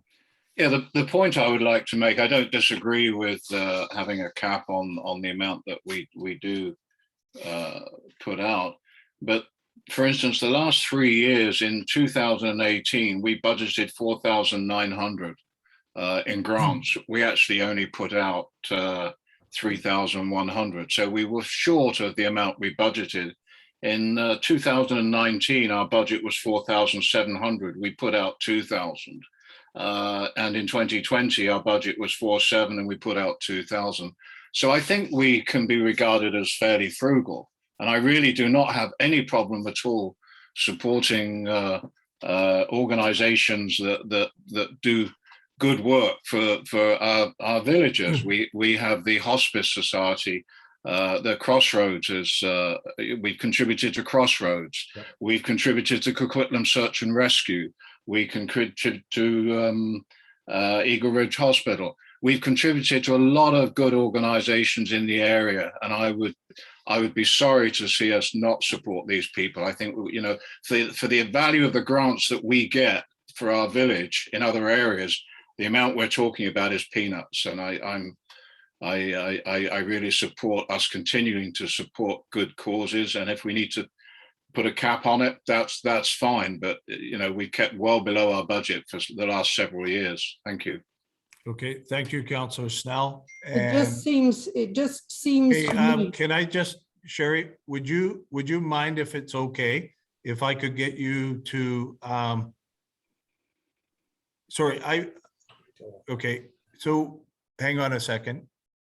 Sherry, I'm gonna come back to you. For some reason, I dropped down and I saw Bruce Drake, but go ahead, Sherry, please. Yeah, I feel that some of the things are certainly worthy causes. Yep. But I feel it should be up to the individuals, because taxes are going up in the community. We are short of funds. The more you donate, I know myself from my own experience, I give to a few and the next thing I'm on somebody else's list. So you get more and more requests. So how do you give to one school and then not to another? And I just feel if there was a policy that we didn't donate, put it up on the website, let us as individuals donate. I still feel strongly that way, but it doesn't sound like the council does. So that's the end of mine. Okay, but thank you very much. I think it's a very good discussion, and I think the fact that you brought it forward is a very positive feature. So I've got moving, but I believe Joe Elworthy is next. Yeah, thank you. I won't be long. I think this was well intentioned and well brought up by Sherry on the idea of publicity and more people will donate. I just happen to sit on a rather large foundation myself, and I know that what we do, and I think what you might want to consider, to Councillor Snell's point of view, and out of kind of good financial governance, as Councillor Clark has pointed out, budgetary governance, to say, have a sort of round figure of a total budget per year that, that the committee will look at and say, look, here's what we got. So as we don't go, I mean, my passion, like many people, tends to be, oh, there isn't a single worthy cost that doesn't apply to us here, I don't think, and nothing I've seen, and there's lots of them out there. But I think a bit of good governance on it, a bit of budgetary watching, some control as suggested by Councillor Snell and Clark, and then as Sherry Chisholm points out, to get the community, get the buy into that. But good discussion and very important. And I thank you, Sherry Chisholm, for your work on that. Okay, good. So I think we have, we've got that motion that was moved and was seconded. I'm not seeing any other speakers. I know Joe's about to take his hand down. So we've had some good discussions, and the motion was moved and seconded. Seeing no further from the audience, we'll take a look at council. Any further parting comments? Seeing none, I'll call the question. All those in favor of the receipt, right? Okay, good. Thank you very much. Okay.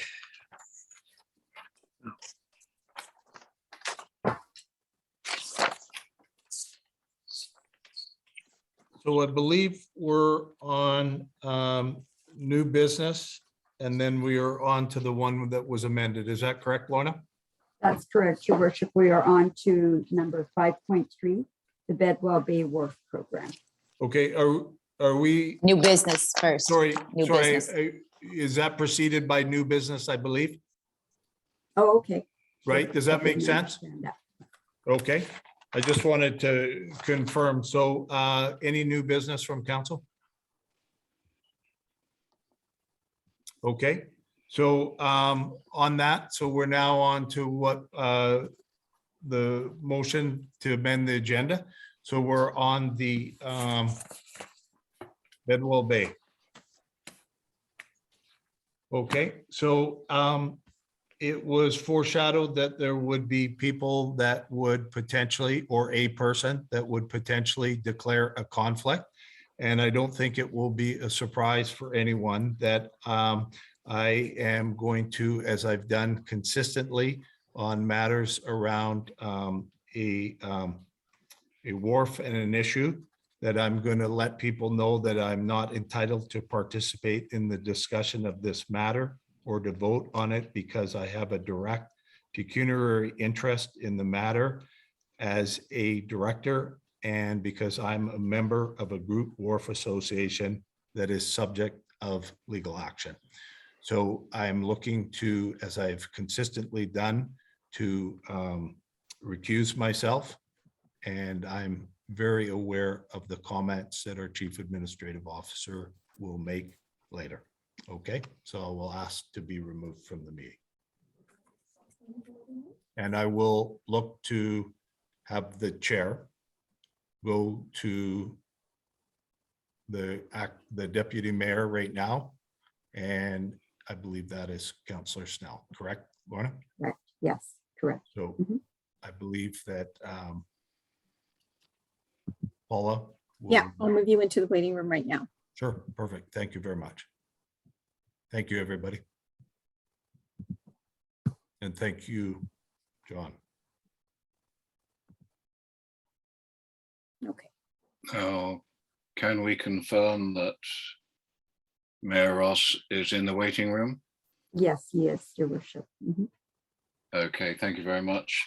The item in question here is 5.3, the Bedwell Bay Wharf Program. And I also have to make a declaration. And I'm also declaring a conflict of interest in the Bedwell Bay Wharf Program, insofar as my personal membership of a group wharf establishes a pecuniary interest in the matter. So I also, unfortunately, have to recuse myself. Thank you, Your Worship. We will put you in the waiting room. Thank you. Thank you. So I will, okay, sorry.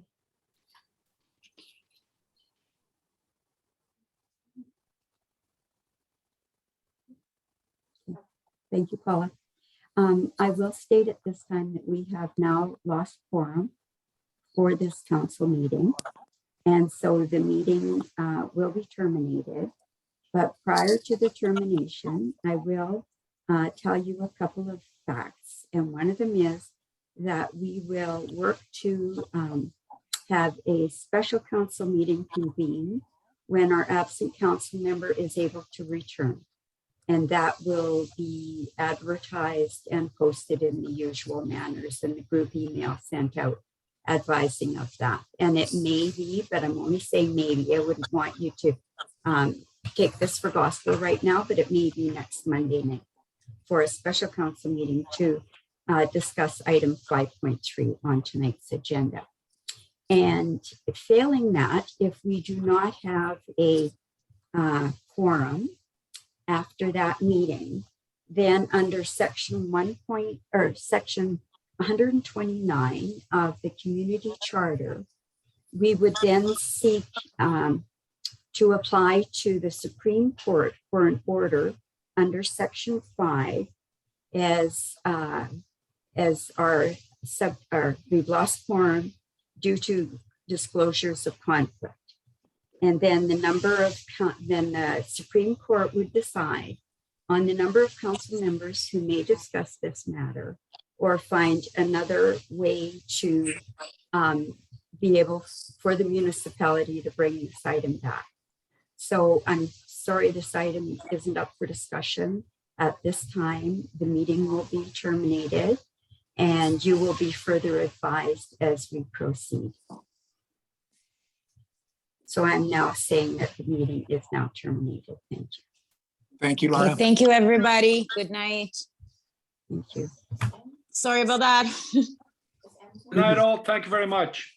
Thank you.